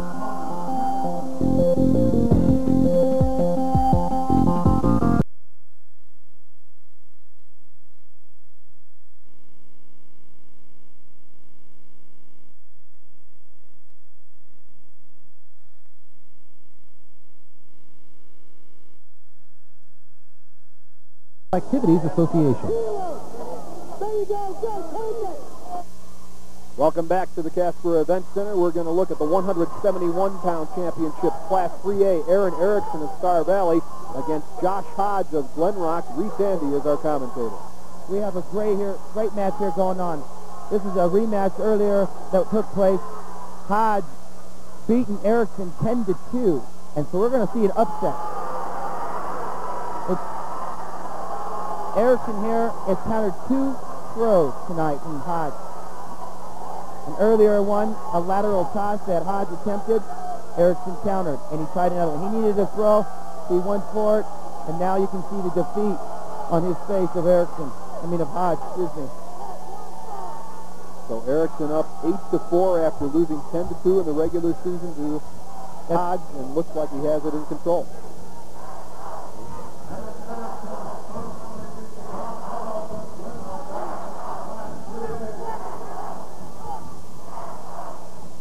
Amazing how things work out when you work all year and get to a state championship final, isn't it?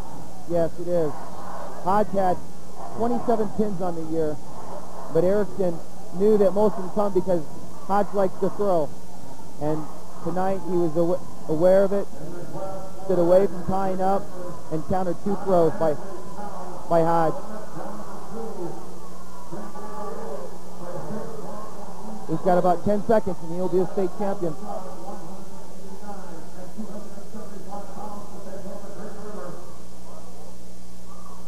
Okay, while that one comes to an end, we'll go to mat 1, the Class 4A 189-pound match. This is Chris Hopper of Campbell County High School. Jared Acey of Evanston and Jerry Quinlan is courtside, mat side. Yes, sir. Right now, we're at 189 pounds with 37 seconds left in the first period. And Gillette is leading 2-0. You were asking about team scores a second ago, Jack. According to my calculations at this point, I've just been adding them up, and it's not official. But right now, Green River has 222 team points. Campbell County has 216 team points. If this is a victory for Campbell County, that will put them at 220. If he gets a fall, it could actually tie the tournament up here. That's just unofficial. And right now he came up with 3 points. He came up with 3 points for a near fall. Okay, so it's getting really tight team-wise in the Class 4A. This could be a very significant match here. Okay, while they set for the second period, we're going to look at the 215-pound match in Class 2A. And Brent Voorhees is standing by. This match between Thomas Mickelson of Saratoga, Jacob Jolly, another Jolly from Lovell. Brent? All right, Jack, we've had a takedown and a reversal here. Mickelson got the takedown in the first period, and Jolly reversed him and rode him out the rest of the first period. Second period began, and we got a cradle here by Jolly, and he's going to get back points on this. Turn him over for back points. There's the 5 count, so that'll be 3 near fall. Right now he's got to readjust, and that'll be 3 points there for that near fall off the cradle.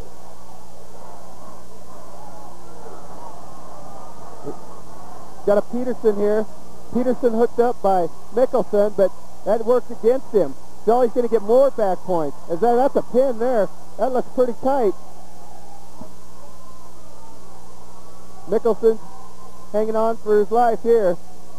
Jolly's got him in a double chicken wing, and that's tight there. Real tight. There it is. That's the fall. The old double chicken wing for a fall. That all got started. Mickelson was trying to Granby roll. Peterson got caught on his shoulders, on his back by Jolly, who hooked up a double chicken wing. So Jacob Jolly, looking like Colonel Sanders there, with a double chicken wing and a pin and another Lovell victory. Tim Ray, guy who really knows Colonel Sanders, is down on the floor. I knew you would get that in there. Greg Lott is with us, 189 state champion out of Upton, and congratulations, you old Bobcat. How'd it go tonight? Pretty good. Yeah. Had tough opponents all through this tournament. Any one of them could have been a champion. I just had a better weekend, that's all. Take us down the stretch. What happened late? He had to get a couple of points to beat me, and I just tried to hang on tough, and that's pretty much what happened. I mean, that's all I could do. I just came out a little better. That's it. Goals for next year? Hope to be back here next year, yeah. All right, pressure's on, Greg. Congratulations. Thank you. Okay, congratulations to the old Bobcat, winner at 189, 2A state champion. Let's go to mat number 3. And this is a big one. John Iamone, who's headed to Wyoming on a football scholarship from Mountain View, undefeated against Curry Lashley of Buffalo High School. What's happening, Reese? Not a whole lot here, but he got a takedown here at the end of the first period. Iamone, looks like he's trying to set up a cross-brace cradle. He's going to slip a leg in instead. And the time's going to expire to go into the second period. I know one thing, though, about John Iamone. He's weighing in at 189 now. Next year, he's going to probably weigh in 240. I was going to say, he's not going to play 189 as a defensive player for the Cowboys for very long, is he? No, they'll have him eating and lifting. So that's the last time he'll see that for years. I wish I could say that.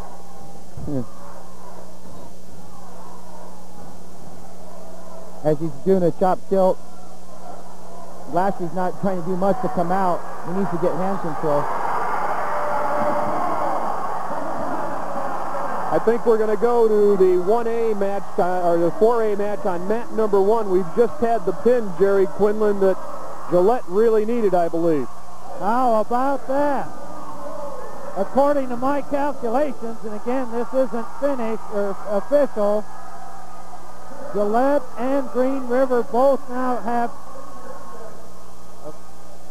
Okay, Gillette and Green River both have 222 points. And here's the pin right here, Jer. Okay. See what's happening.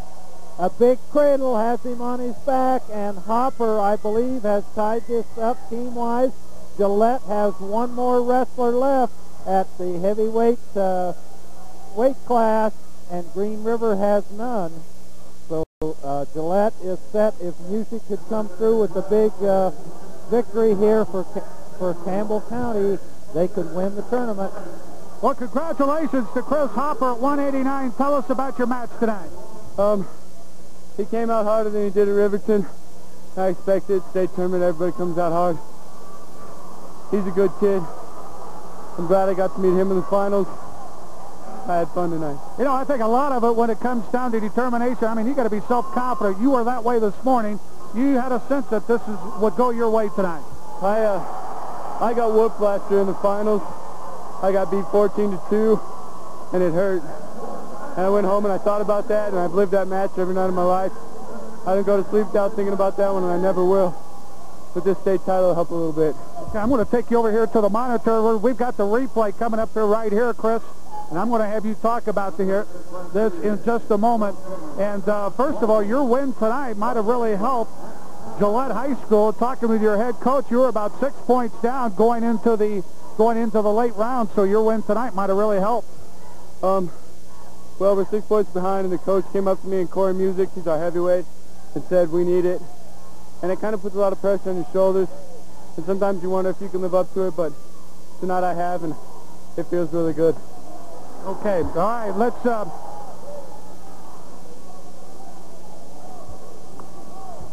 Right there, I got a single, and, well, I didn't know if I could get the head when I reached up for it, and he didn't really fight it off. Once I got my hands locked, I knew it was over. I set to my hips, and I knew I could win. I thought the ref called the pin real well. I couldn't see it. My head was up on his head, but I'm glad I won. Nothing like the old victory, huh? It's the greatest. Hey, I tell you what, if you guys come back and win the state championship, we could look at that 180 or that late classification that, you know, might have won this thing for you guys. Well, I just hope I can help the team out as much as I help myself. Okay, congratulations. Thank you. All right, Chris Hopper, state champion. We'll see how that ends up in the tally as far as the Class 4A is concerned. Okay, we want to take a look now. Reese Andy standing by, and this is a replay of John Iamone on the Class 3A 189. What happened, Reese? 22. Down for the pin.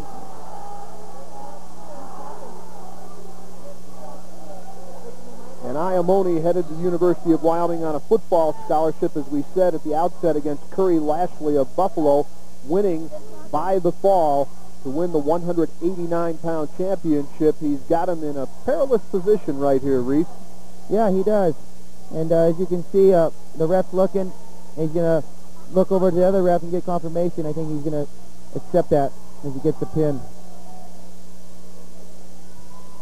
It's a very slow motion we got here, but there it is.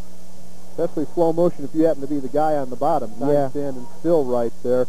So John Iamone gets the pin for Mountain View and wins the 189-pound state championship. Let's take a look right now at the big fellas in the middle of the arena on the Class 2A. Mat number 2, we're looking at the heavyweights at 275 pounds. This is Brian Bischoff of Lovell against Cody Nielsen of Hewlett. Brent? Yeah, Jack, this has been a good match so far. We got a score of 4-2, and Cody Nielsen from Hewlett is up. It's been a fairly active match for a heavyweight match, and the big boys are out now. He'll get a point for that. 1 point right at the end of the second period for Brian Bischoff.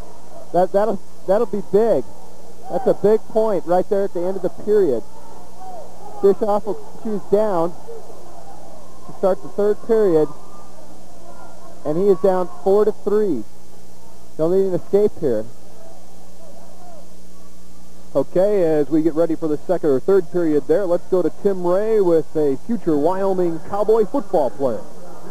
Yeah, I'll tell you what, John, you're going to make that transition from the rubber mat onto the gridiron for the Wyoming Cowboys. But before we talk a little football, Class 3A, 189-pound state champion. Sounds kind of nice. Yeah, a little bit. Tell me about your match tonight. Well, early off, I think, I'm not sure here, so if I screw up, don't anyone be mad at me. But early off, I got a takedown in the first period when he shot, and I drug him past and got around behind. Then they flipped the coin, and I got the toss, and I deferred. And he chose down, and I worked into a wing. I don't even remember what happened, and I ended up sticking him. And I don't know. It's more or less instincts take over after that, don't they? Just shake the hand and then go, I guess. John, you finished the year undefeated. Now you get ready for Wyoming Cowboy football, huh? Yeah, it ought to be fun. Well, we're very proud of you, Class 3A state champ. Way to go. Thanks a lot. All righty, John Iamone, Mountain View High School, 189er, Class 3A state champion. We look forward to him in a Wyoming Cowboy football uniform. Now let's go to mat number 2. Okay, Brent, we got a little time out here on mat 2 right now with just over less than a minute to go between Bischoff, Lovell, and Nielsen of Hewlett. What's happening here? Well, right now, the score was tied 4-4 with a minute left in it, but Lovell has been called for stalling twice, so that's why the score is 5-4. Nielsen of Hewlett picked up 1 point for stalling on a stall call, which, boy, when you're in the state finals, you can't afford to get those stalling calls. that just put him out of the match as far as he's got to be on the aggressive now. Right now, Cody Nielsen is in a double underhook, just jacking him up, controlling him. How much technique in a heavyweight match like this, and how much of it is just muscle? Well, a lot of times you see him out there pushing and pummeling. Not a lot of shots, but there's a good shot right there. Oh, wow. That is big. Brian Bischoff just hit a high crotch and finished it into a fireman's carry, caught Cody Nielsen a feelet on his back. Bischoff was losing by a point on a stall call, and he'll get 3-point near fall here right at the end. What a way to end the 2A. 10 seconds left in the 2A finals at heavyweight. The 3-point near fall was awarded. That'll make it 9-5. What an ending.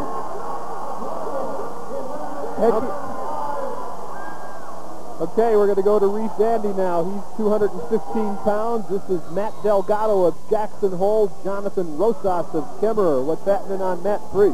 Well, quite a bit. It was 0-0 the first period. Neither wrestler was showing a lot. Delgado choked down the second period, and John Rosas was relentless on turning him with a bar arm tilt. He finally got it with like 15 seconds left for a 2 count, and he had 2-0.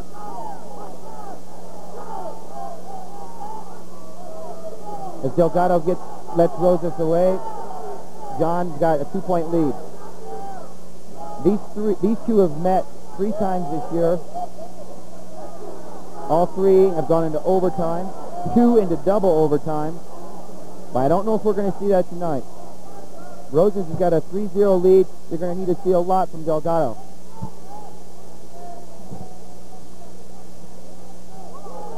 As both wrestlers break, Rosas goes to a hard collar tie. Delgado shakes it off. An attempted shot by Delgado. Rosas got an underhook here. He should be looking to snap him down or even use it for some offense. And as he goes back to it, and Delgado is looking to drag off that underhook Rosas is trying to use. And Rosas uses his own drag. Delgado's trying to tie him up, but I don't think he's going to be able to do that. Rosas if he stays in a good stance and he's content and he doesn't give up bad position here, no ties, no underhooks, no overhooks, no 2-on-1, he should prevail. Okay, we'll come back and see how they do as far as the 3A 215-pound championship.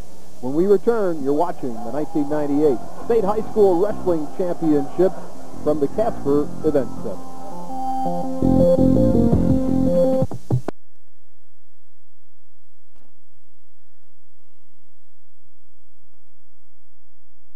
It's a tight match at 2:15 here with 12 seconds left in the third period, and there's a takedown scored. That makes it 5-3. We got some more action going on. That's the end of it. Okay, that one will end up with Cheyenne Central, Robert Clay winning it. So Robert Clay, the winner at 215 pounds with a late move that makes it 5-3. We're back to the Class 3A, and this is the heavyweight position at 275 pounds. Doug Schumacher of Douglas against J.R. Neild of Afton Star Valley. And these guys have met 3 times. Neild has won 2 of 3. Reese, how's it going in the first period? Well, Jack, it's been a lot of pushing and shoving. As the Schumacher there just used a throw by to a knee tap to take him down, which could be meaningful for the match. Neild should start building the base or try to get a bounce for a fresh start. Schumacher looks to do a chop tilt. And it looks like we're going to get a fresh start.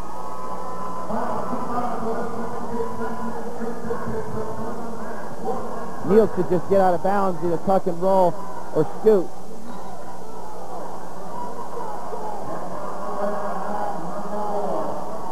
Neild will be down.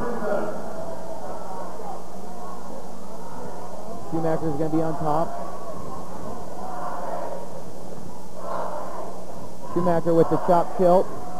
Niels looking for a Granby roll, and he's got it. That's a 2-point reversal there for Niels. The match would be tied 2-2. It gives it, as Schumacher tried to get hand control, Niels counter with a heel trip. So we're going to end in first period tied 2-2. Okay, as they come to an end on Mat 3, Class 3A, we want to go to Mat 1, Class 4A for a huge match between Brian Rizak of Cody, Corey Music of Gillette that could decide the state championship as far as team points. Jerry. Looks like it to me, Jack, unless I've made a miscalculation in score. I believe Green River and Campbell County are tied 222 to 222. We've got a match out here at the heavyweight division with Rizak of Cody on the bottom right now, Music on top. These two have wrestled each other 3 times this year. Music has the advantage of a 2 victories to 1. And if he can win this match, I think that will mean the team victory for Campbell County High School. I believe that's right because that's what Chris Hopper was telling us also. Okay. Music is dominating right now, riding in pretty tough, going for that arm bar over the back. Maybe might come out front to try to turn him with a little country move or something like that. He's got him flat on his stomach. And Rizak is trying to come up, but Music is riding him tough. There's about 5 seconds left in the first period here with a lead. There's a Granby move underneath by Rizak, but he does not get it, and the period ends. Okay, 2-0 after 1. We'll be back with more of the Class 4A, but first of all, Tim Ray with a heavyweight champion from Lovell High School. I like these guys. I like to eat with them anyway. My old buddy Brian Bischoff, he goes, why would you want to interview me? I go, hey, you're a stud. You're a state champion at 275, a junior. Congratulations. Thank you. Tell me about your championship match tonight. Well, at first I was trying to just hang with him, not get thrown. And then in the second period, he chose bottom, and he stood right up, and then took me back down. I stood up on him, got another takedown in the third period, was tied, and I got a stalling point taken away, so he's one ahead. And I just decided I'd try something where my friends always use on me, and I try to fire him and carry him. It happened to work. All right. So Brian Bischoff ends up the year at 33-2, only a junior. He's a state champion at 275, and he'll be back for more fun again next year. Now let's go to mat number 3.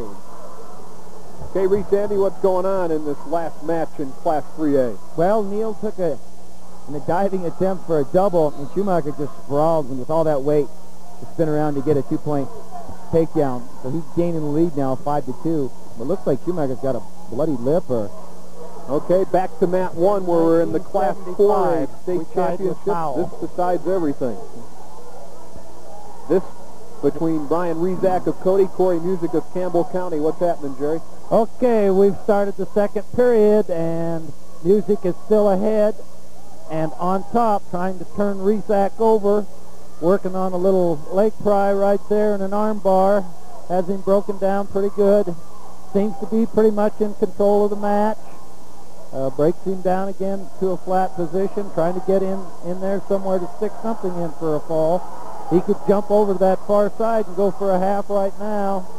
It's there if he'll just look for it a little bit, breaking him down with an arm bar again. Breaking him down just with a little body thrust there against him. Not a lot of action in this heavyweight match, but it's sure important out here. These two guys, neither one of them want to make the big mistake. Rizak is a senior. Music is a junior, so he'll be back next year. Music has him flat on the mat. Got him broken down pretty well. Takes an arm bar across his back. Looking to go out front to try to turn him. Works a cross face in, doesn't get it.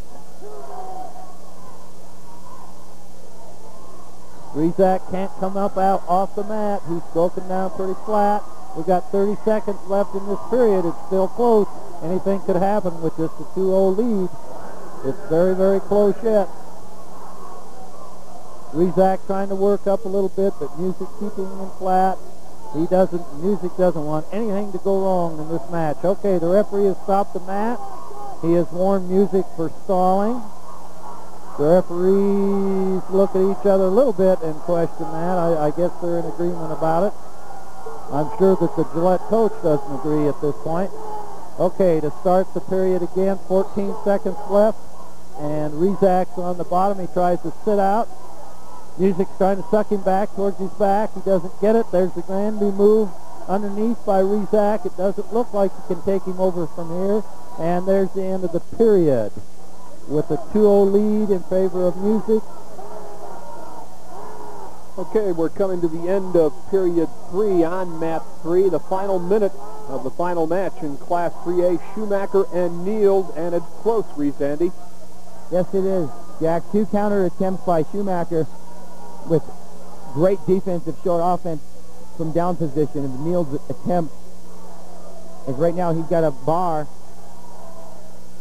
And Schumacher's looking to thread it through and gather some more points here. Nield should be trying to build a base, but I don't know how much he wants it right now. He's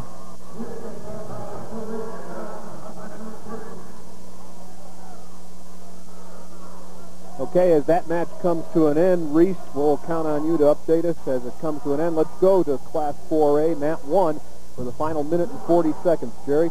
This period started with both wrestlers on their feet. That was their choice this time. They're in there tied up head-to-head.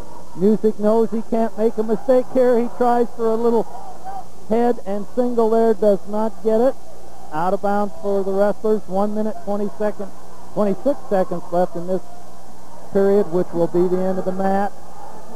It's up real close and tight now. They go back to the center. Both a real tight head tie-up by Rezak. He goes underneath. Music snaps him down a little bit. He has him flat. He's spinning on him, and he does come up with the 2-point takedown for control, and that could be all the points he needs to put this thing away. He's trying to cross-face now. He's still going to try to turn him over. He's got to work on top. He's been warned for stalling. Rezak sits out, and Music's trying to suck him back, moving backward. If he get up off his knees, he might take him. There's a little sit and turn by Rezak, but he doesn't get that one. Music's working with the far arm bar and looking for a half, I think. There, maybe just cross-face. I can't see it from here. Trying to break him down again. Got the leg tied up pretty well in the back. Looking for a far side cradle. Doesn't go through with that one. Tight waist a little bit to break him down. Pick up an ankle to break him down. He's doing everything that he can to keep him flat. We've got 20 seconds left in this match. End of the tournament. The celebration is going to be big if he can keep him down for another 10 seconds here. The mat tapper goes out. There's 10 seconds left. 9-8. It's almost over. There goes the Gillette fans in the stand. There's the Gillette coach out on the mat. And it looks like a team victory in 4A. Green River loses the state title for the first time in several years. And a new state champion, the Gillette Camels. Well, you couldn't ask for a better finish to a great tournament. Before we get done here, let's go to Reese Andy and recap the 3A final, and then we'll come back to you, Jerry. Reese? Okay. Schumacher the winner, I assume. Reese Andy over J.R. Nield, is that right? Yeah. They split 2-2 in the year, and Schumacher getting the last one, which is the most important one, the state title. Okay, sir, we appreciate it. Tim Ray, I think, has Mr. Schumacher and another heavyweight down there. Roses is with us, 215 pounds, state champion. John, congratulations. Tell us about your 3-0 victory tonight. I'm sorry. Well, it was from Matt Delgado from Jackson, and he's been such a competitor. You know, I've wrestled him 3 times before, and it's went into overtime, and this time I told my dad, I told everybody that this match wasn't going to go into overtime, and I was sure I was going to win it. John, you had something, too, that you wanted to say to the fans back home.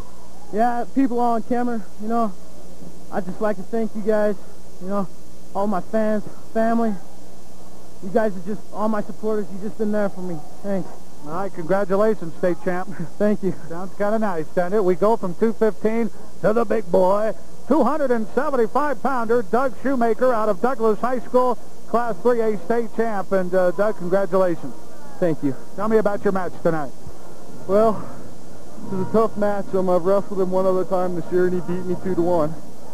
And so I just, something to work hard on in practice, and I just kept working, and finally it just come through, and I got a takedown, and just kind of went from there. So in other words, this S on your chest, I mean, we better start believing in that, huh? Oh, yeah. It just shows that hard work. You can do anything, Now, what are your plans next year? You're only a junior. Well, I plan to come back and try to win it one more year.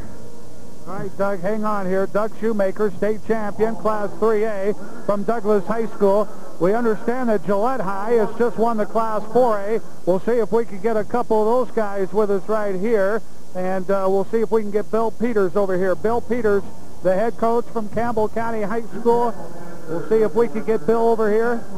Bill has just wrapped up the Class 4A state championship for Campbell County High School as his Gillette Camels took advantage of the late weight classes, and he is going to be bringing his 275-pound state champion as well. Bill Peters, head coach for Campbell County High School. And Bill, first of all, you get in here before we talk to your big heavyweight, and we'll look straight ahead here. And Bill, congratulations. Hey, thanks a lot. It's we sat here 2-3 years ago, and we were just hoping to get second, and we got bumped off by a half point, and we couldn't do anything to stop it. Joe came from behind.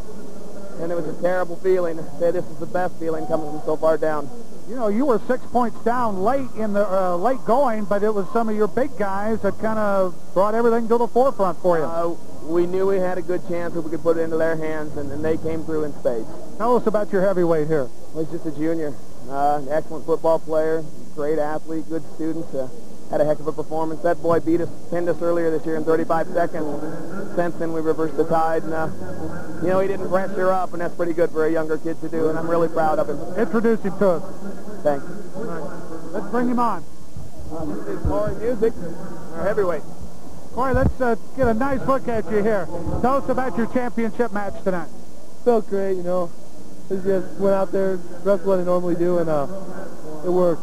As we talked about Coach Peters, a lot of you guys in the heavier weight classes, your backs were against the wall. You knew that you had to perform in order for the team to have some success tonight, and that's what happened. Yeah, Chris, really, he probably took care of most of the hardest part.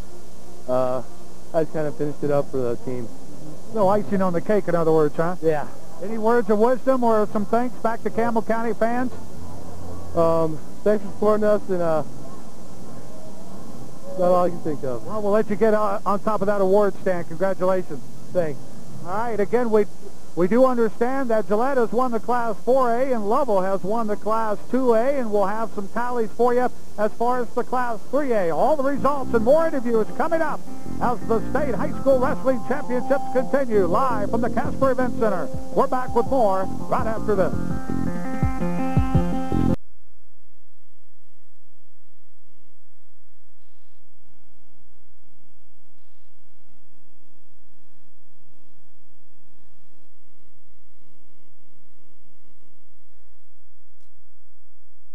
5,000 on hand tonight, watching 42 state championship matches, and of course, watching the team results also. Before we take a look at those, we want to go down to the floor one final time. Tim Ray standing down there with another one of the state champions from the state of Wyoming. Jack, I don't think we ever get tired of interviewing such classy young men like Robert Clay, state champion out of Cheyenne Central High School. First year on the varsity, and the guy cleans up at a state championship at 215 pounds. Robert, congratulations. Thank you. You're making those Indians pretty proud of you tonight. Yes, I am. I've never felt better. Tell us about your match tonight. Well, I came into it, never wrestled the kid all year. I knew he was good. I knew his record was 22-2 coming in, and I knew he was strong. I knew I had to get after him. I talked to the kids that wrestled him earlier, find out what he wanted to do, what he tried to do. They told me he tried to get on top of the kids and try to snap them down, so I just tried to stay up with him, get underneath him, and then take him down. Robert, congratulations. We're so very proud of you. Thank you. All right, Robert Clay, a senior, goes out in style with a state championship victory at 215 pounds. Now let's send things back upstairs to our host of tonight's telecast. Here's Jack Noakes. Okay, Tim Ray, as they gather around at the horseshoe end of the event center here for the award ceremonies, we'll tell you just who the happy teams will be. You're looking at them. First of all, Lovell, a repeat state champion. Lusk of Niobrara County finishing in second place. So the Bulldogs bring home the hardware one more time to the Bighorn Basin. In Class 3A, Star Valley, always a power. They, too, return and claim a state championship. Closer this year, Buffalo and Powell both right in at the end. But the Braves, with that dominant program over on the western side of the state, are state champions for 1998. And then it came down to the final match of the evening, not just in Class 4A, but the final match of the evening for the whole state championship.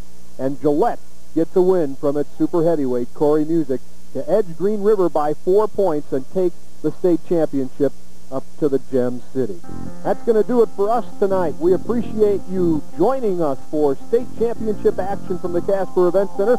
We'll be back next Saturday night with the 1A, 2A state basketball championships, and the following week with Class 3A and 4A as we continue with 1998 state championships and the Wyoming High School Activities Association. I'm Jack Noakes. Our thanks to Reese Andy, Jerry Quinlan, Brent Voorhees, and of course Tim Ray for taking care of things down on the floor at the Casper Event Center. Now in Cheyenne, stay tuned for your local news on CBS News 5. Here in Casper, Lenka Garish will be coming up next. She will have news on News Channel 14. From the Casper Event Center, so long, everybody.